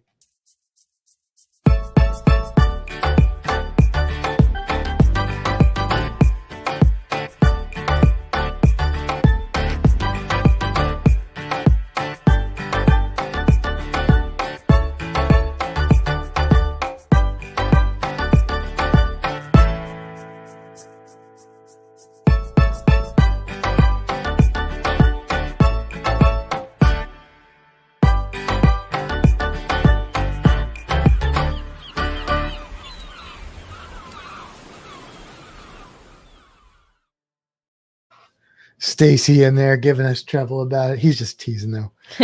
So we're back, and I got my other beer. Now this is my probably, if it's not my favorite, I don't know if it's my favorite kind of beer, but it's definitely in my top 3. I feel like you're shaking that around an awful It's lot. fine. It's fine. Now it says organic. That is not why I don't care about things being organic, generally speaking, but it is Samuel Smith's Organic Chocolate Stout. Now the reason I like this is because I love chocolate stouts. And this one is the most chocolatey of the chocolate stouts. It's a British beer, of course, and it's got a big bump. All right. We got to show everyone what we told them about. Yes, if you were here in the beginning, we said stay tuned. Well, before, if you're listening to the audio, you'll have to go to YouTube to see this. But we said stay tuned because we have a video we're going to play with Reno the dog. So You ready for it? let's roll it. Okay, Reno, we're going to howl. We're going to try your ears first. Woof. Well, that kind of worked. All right, let's howl.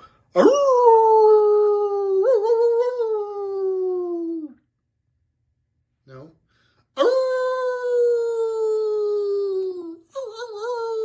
That is not a howl.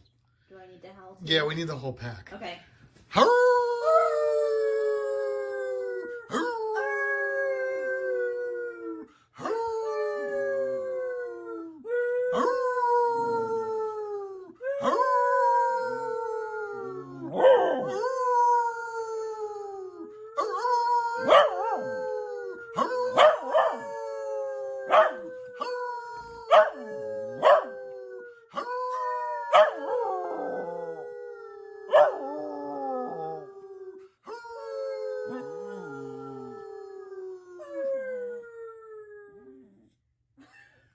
That was pretty good.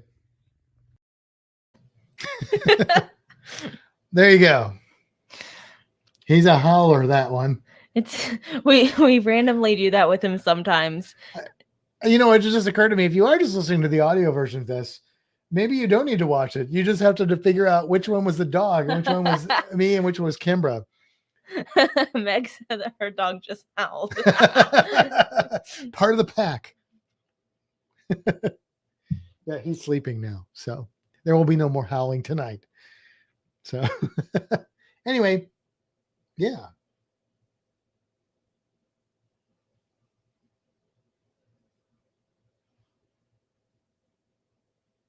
There's a long pause. So Thank you. I appreciate that. All right, that's the pause for editing. So now we're just here to hang out with you, everybody, for a few, and see what's what. Can I try that? Oh, it's so good. If you like chocolate stouts, I highly recommend Samuel Smith's double chocolate. It's not a double chocolate, it's just organic chocolate stout. Don't be worried about the organic part. It's Stacey said their good. dog just watched the whole thing and then growled. Reno is not the best howler. He takes a long time to start howling, and then he does it for like a second, and then he's like, I'm done. But usually he does, I feel like he does better than he did tonight. Yeah, he didn't. Like he just barked a bunch. Some kind of weak. Yeah, it was just like little barks. Yeah. He got a little bit of a howl in there. A little bit. The first time that we tried this on him, I feel like I tried it like a long time ago or something, but the first time that you and I tried it, we brought up some videos on YouTube of like wolves howling and stuff, and just single wolves and dogs weren't enough. We had to get like full packs. Yeah. For him to start joining in. And then we realized that we could howl and he would join us. So now we just randomly sit around sometimes and start howling. Like, especially if the neighbors are playing really loud music. No, we don't really do it. They don't do it too often, but Not as much sometimes. as they used to. Yeah. Yeah. Yeah. So yeah, there you go. Another weird thing to add to our list. All right. Yeah. So what's everyone doing this weekend? We have a lot of busy weekends coming up. Lots of stuff. We're going to Universal tomorrow. And then next weekend, we've got another Repticon, which we'll see what happens there. And then the next weekend after that, we're going to go to the Renaissance Festival. And then the next weekend after that, we'll be on a cruise ship. And then I don't know what's going to happen that weekend after that. I don't know. You know what? I forgot to mention this because it was, I think, during your Coral talk that the comment came in. Todd said he's gonna book the cruise. Oh, is he? Yeah. Cool. And I forgot to acknowledge it because, we were still doing the podcast.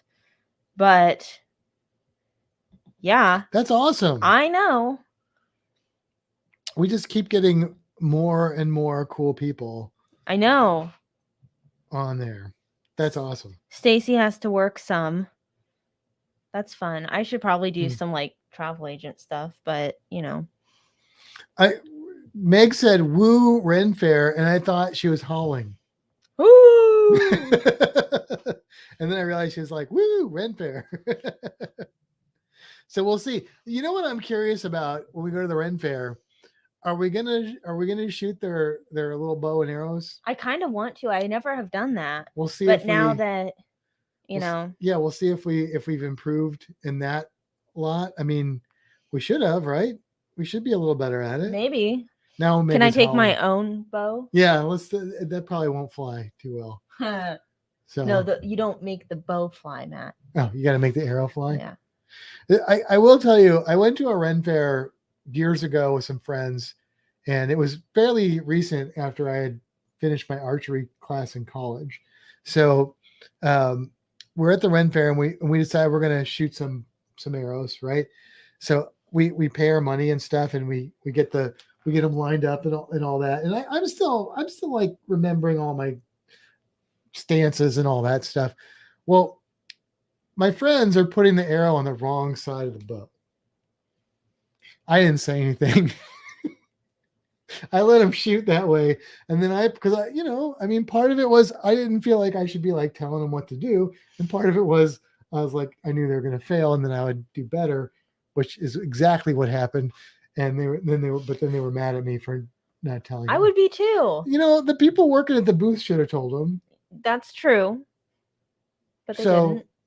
So if you ever shoot a bow and arrow, on most bows, there are, I think, some exceptions to this, but on most bows, you have the arm, what's it called? There's another name for it, of the bow that goes up here. The arrow is going to knock on the left side of that if you're shooting with your left hand. It's going to go on the side that's with your straight arm. With your straight arm that you're holding with, not on the outside, because then it goes all wonky and stuff. It might still go wonky, but it shouldn't, because it's more lined up with your string. Yeah. I can't think of what that piece is called now. And I looked at it. It's a riser. Is it a riser? Riser. Yeah. That's the word. I'm like, I looked at it so many times.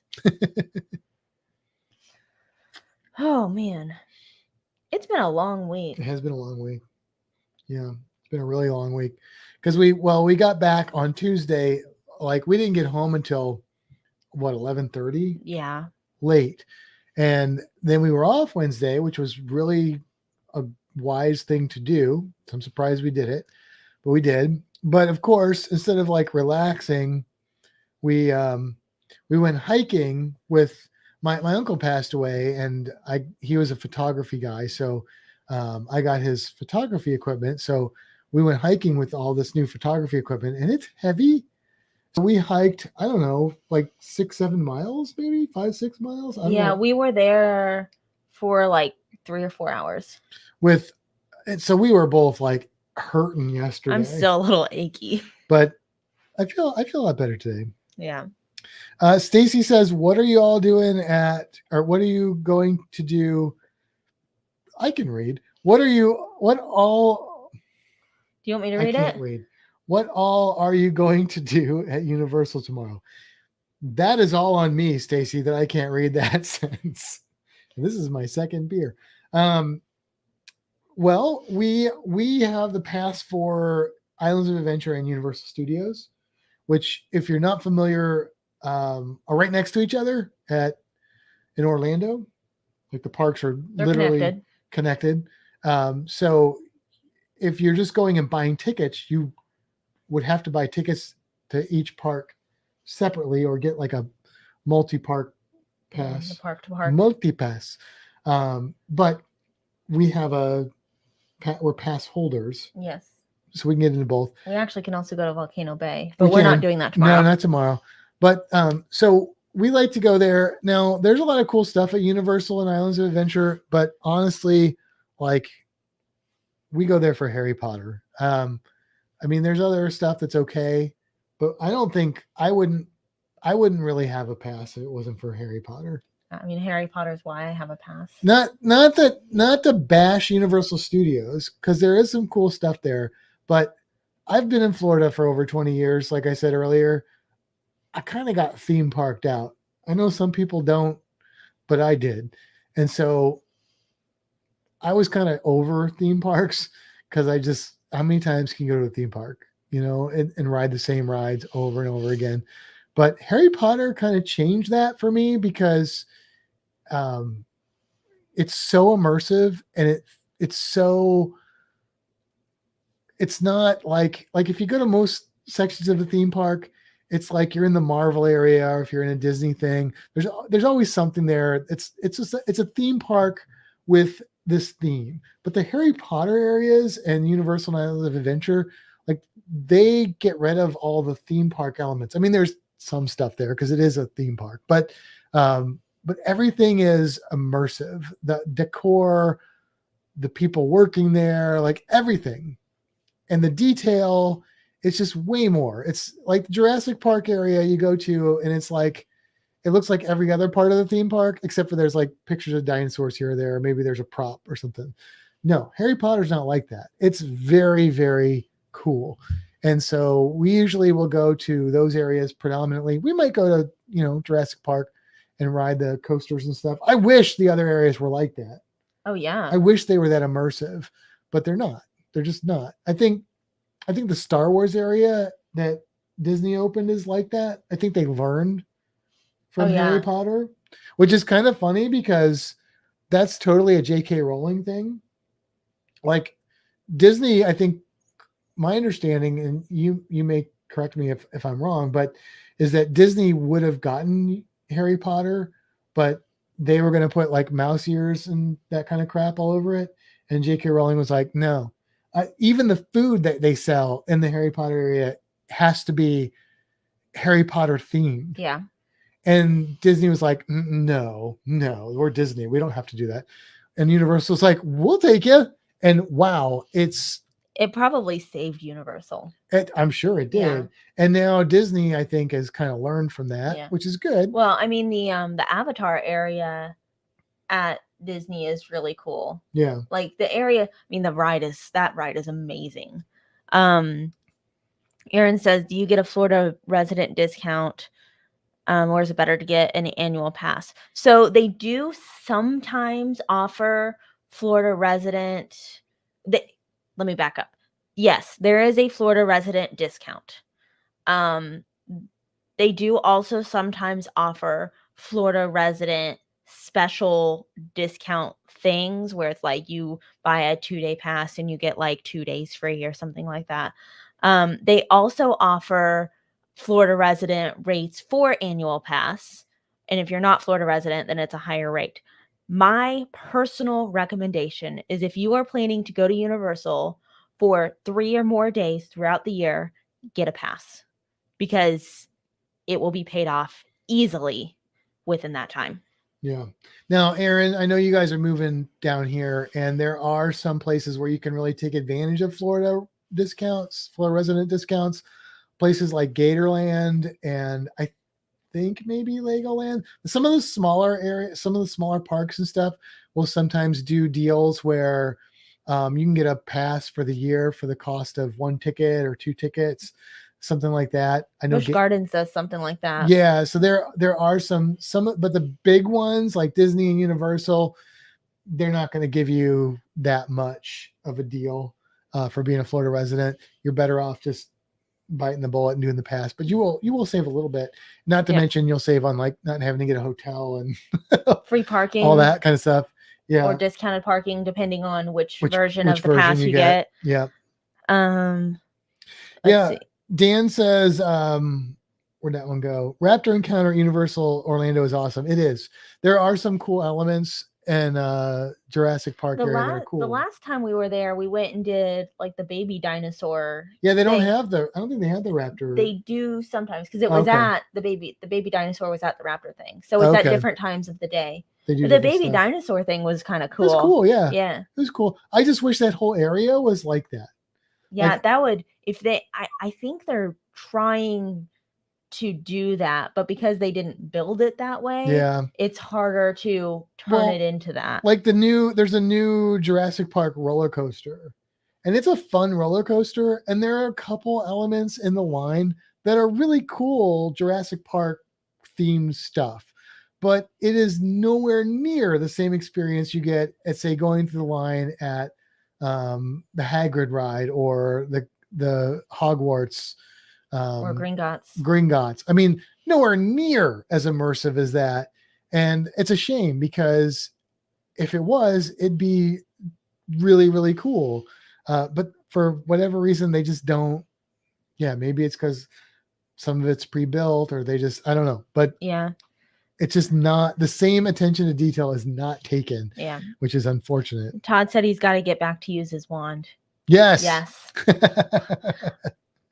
And Stacy says Diagon Alley is really cool. It is. Yes. It is very cool. The first time. Literally, temperature-wise, it's usually a cool place to go as well. It feels good in there. It's like I always wonder, like it almost feels like they pump AC into that area, but it's open above. Yeah, but they can pump a lot of AC. Yeah, and it's also dark and it's shaded and it's cool. Yeah, I mean it's definitely an oasis on a hot day. Yeah, butterbeer.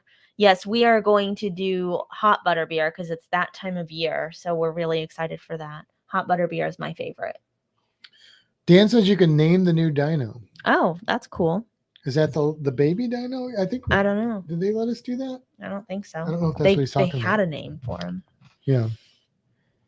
It might be dependent on the actor that's kind of doing that experience too. Aaron, if you guys do decide to get a pass or go to Universal once you get down here, hit us up because I know someone that would like to go with you. Or if you want to go on your own, that's fine. There is so much to do in Florida, and even in this area, there's so much to do between botanical gardens, zoos, aquariums, theme parks, natural parks, museums, science centers. I mean, it's just incredible the amount of things there are to do in the Central Florida area. And I mean, you could spend years here and not do it all. I can say that because I've done just that. There's places I haven't gone to yet because I just haven't had time, or if I go, I'm going to do this instead. But there's a lot here. It's a really, there are some things I don't love about Florida, but there are a lot of things that I do love about Florida, and that is one of them. So yeah, I want to get back to SeaWorld. Yeah, I haven't been there in a while. Yeah. That's the one I got really burnt out on. Because when you're me and anytime family comes, guess where they want to go? You're like, oh, we're going to go see Matt. We got to go to SeaWorld. See, my thing is all my friends come down and want to go to Universal. They want to go to Harry Potter with you. Yeah. Is fine. But it's kind of funny because I go there all the time. So I do all the things. When I go there with my friends who are from Indiana, they come down and they're like, well, what do you want to do? And I'm like, no. I come here all the time. I am following you around. They want you to guide them. I know. And I'm happy to do that. And I'm happy to make suggestions, but it's kind of funny. Todd says, my retirement plan is to move to Florida and work at Universal. There you go. That would be awesome. There you go. We work with somebody at the aquarium that used to work at Universal, and they are in our entertainment team. They used to be the guy that stood in front of the Hogwarts Express. Is that what that train's called? Yeah. And did you know that? Do you know who I'm talking about? Tom? Yeah. And I think he might have done the wand shop for a bit too. Oh, cool. I could see him doing that. Yeah. He's an actor. Let's see. Aaron, he's also the guy that did our theme song. Yes. Aaron said, we will hit you up. We are ready for new friends and new adventures. Where is it that you're moving to in Florida? I know I've asked before, and I know we've talked about it. Is it Daytona area? Is that right? Or is it somewhere else? I think that's right. I mean, she can probably answer that question. Yeah. Stacy, Florida residents get a $50 discount on annual passes over non-residents. There you go. So it is, I mean, it's not a huge discount, but it's something. Yeah. Kimbra and Matt are great people and fun to hang around. Thanks, Stacy. Thanks, Stacy. We say the same about you guys. The whale thing. Look, I mean, I've got mixed feelings about keeping intelligent cetaceans in a captive environment, to be honest with you.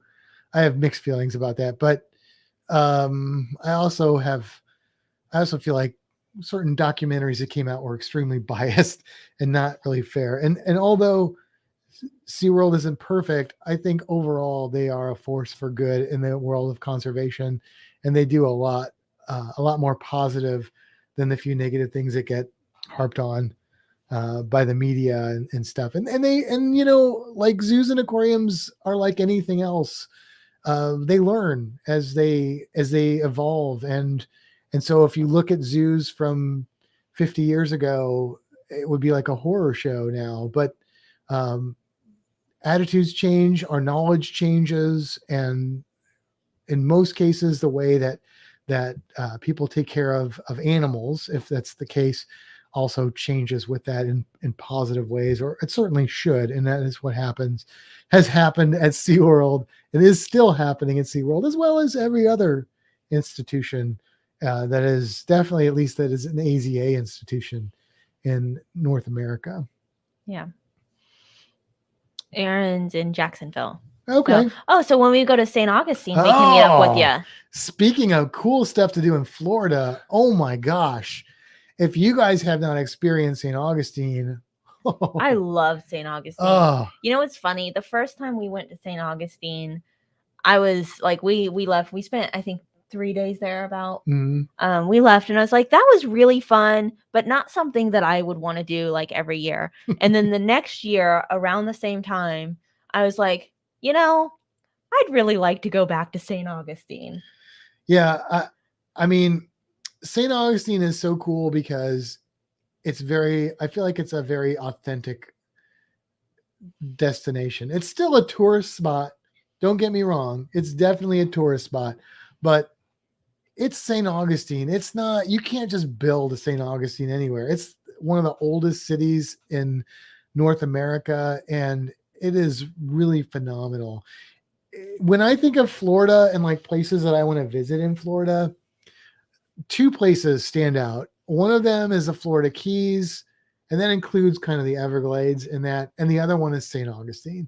And everything else in the middle, there's cool stuff there, like the springs and stuff like that. But St. Augustine and Florida Keys are a highlight. Right. Before you read it. Oh. Okay. Aaron said, bunch of gators there. Can't think of the name of that park. It's cool. Oh, are you talking about St. Augustine? Are you talking about the happiest place on earth? That's what I call it. I have a hat from it. I have 2 hats from it. One that I bought and one that I got from going to Croc school.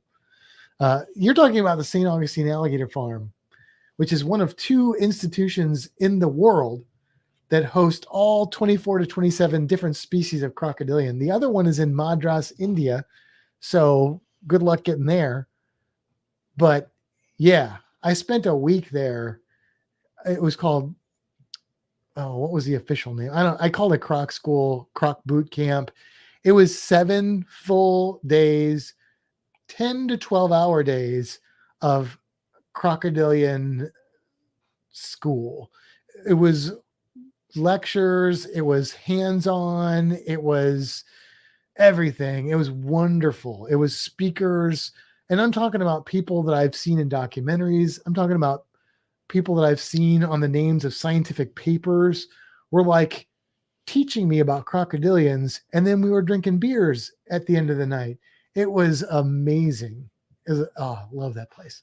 And that's where Makara lives, who is, how old is she I'm now? gonna say, is she gonna be 5 or 6? I think maybe 5. I think 5. Okay. She was 2. I want to say she was 2 when we saw her the first time. I think we've been there she might only be 4.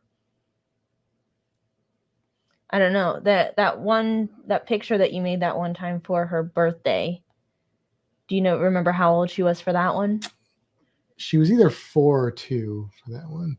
Oh, I was thinking she was either 3 or 4. I bet she was 4 then. So she's then she's probably 6. She's probably 6 now. Yeah. Yep. Yeah. I mean, for most people, it's probably just a kind of a cool place to see a bunch of alligators and their relatives. And if you go at the right time of year, which is going to be in the next few months, the birds nest around the alligator area. We were there in June.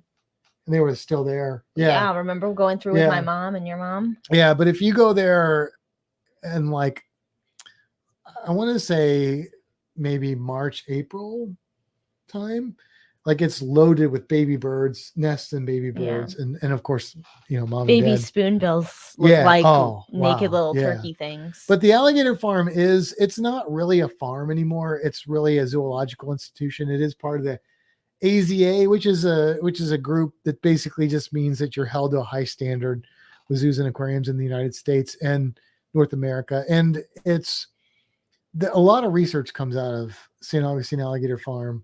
Whenever you see people doing research on crocodilians, there's a good chance that they did some of it there. They have witnessed things that crocodilians do. It's just a really cool place. Gatorland's also cool. Gatorland is cool. I do enjoy Gatorland.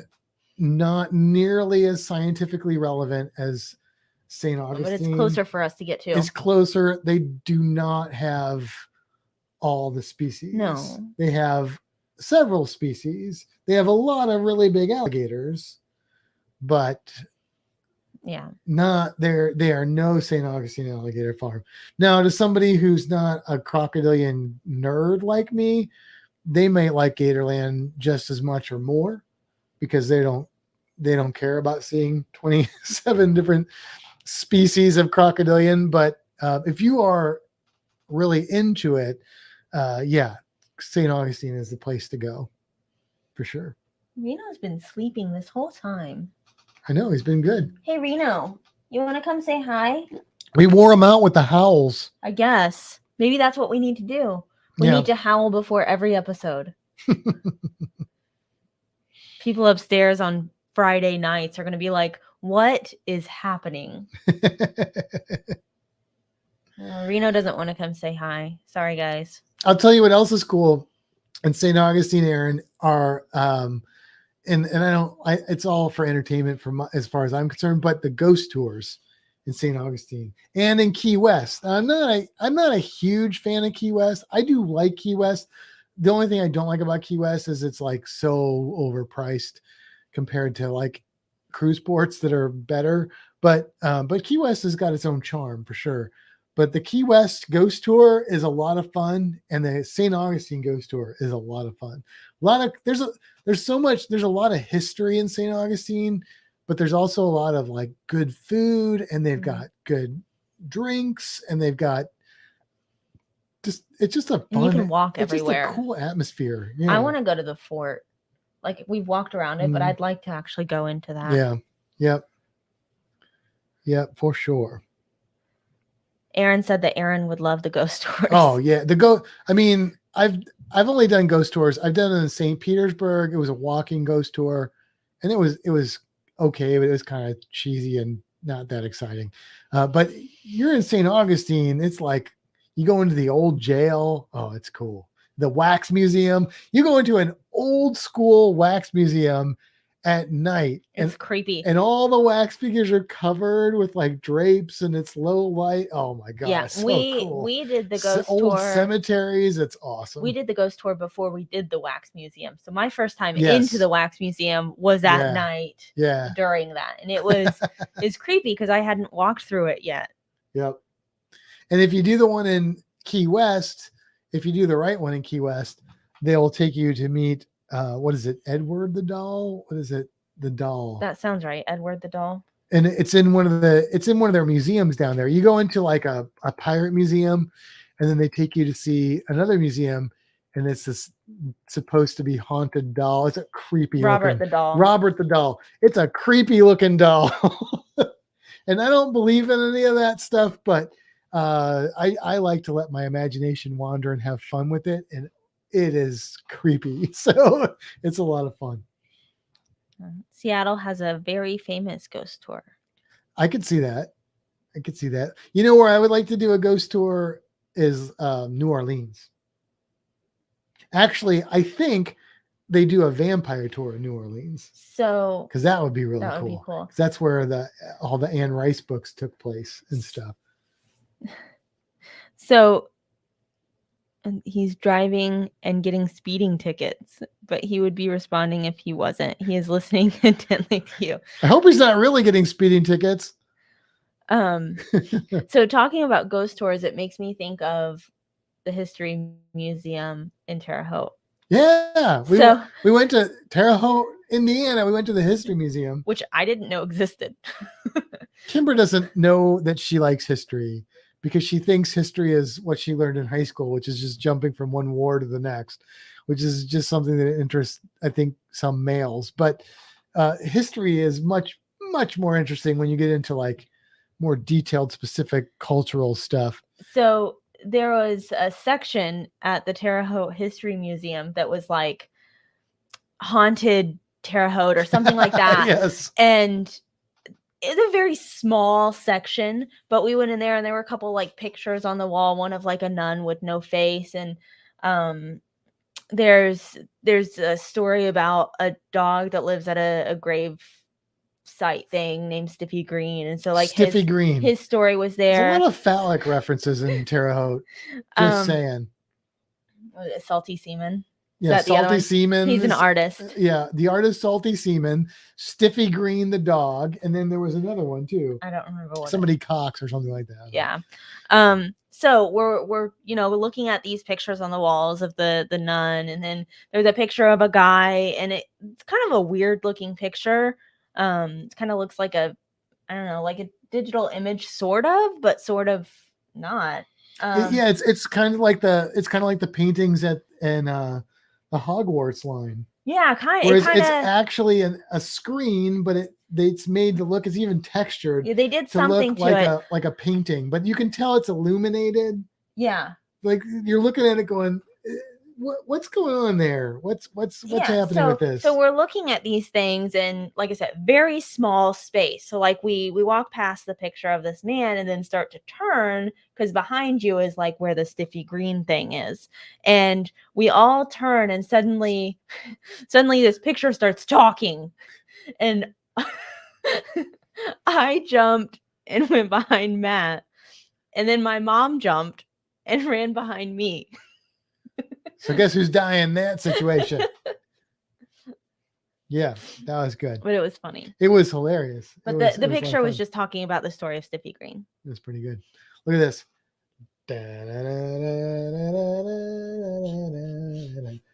My beer's doing a strip. No. Okay. I also want to say, I wasn't done with the History Museum. All right, go ahead.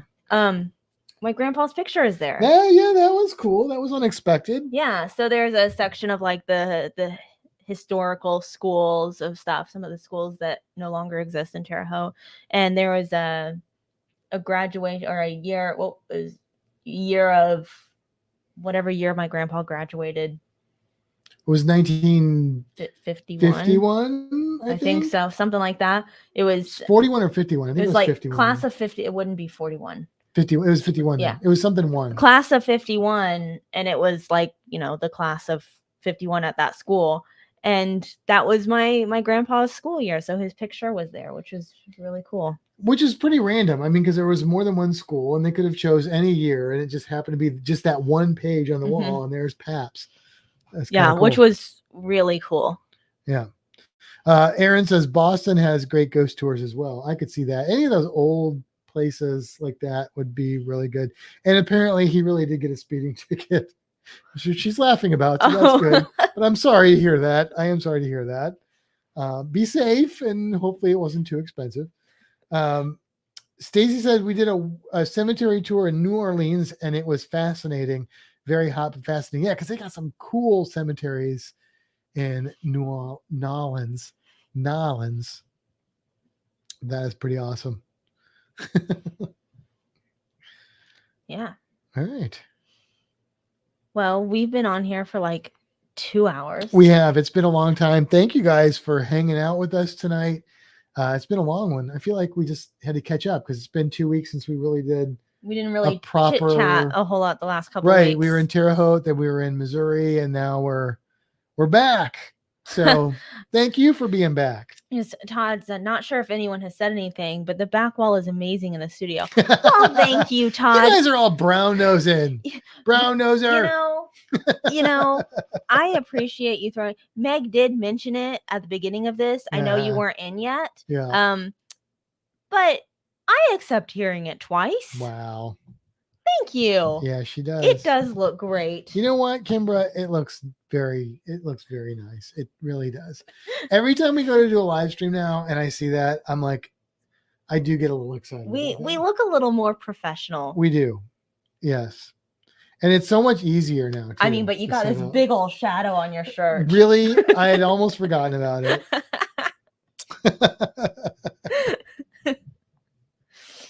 All right. We got to go to bed, man. Salem would be a cool ghost tour. Oh, yeah. Yeah. All right. Yep. We'll see you guys later. And I don't know, maybe I'll try and pop into Down Under Cruisers. I didn't mean to go on this long, but maybe we'll pop over there real quick before they go off the air. But thank you guys so much for hanging out with us. We really do appreciate you guys quite a bit. And it's why we do this. It's why we do this. Yes. You are the reason why we keep doing this. So thank you so all much for joining us. And we'll talk to you guys next week. And come on our group cruise. Bye.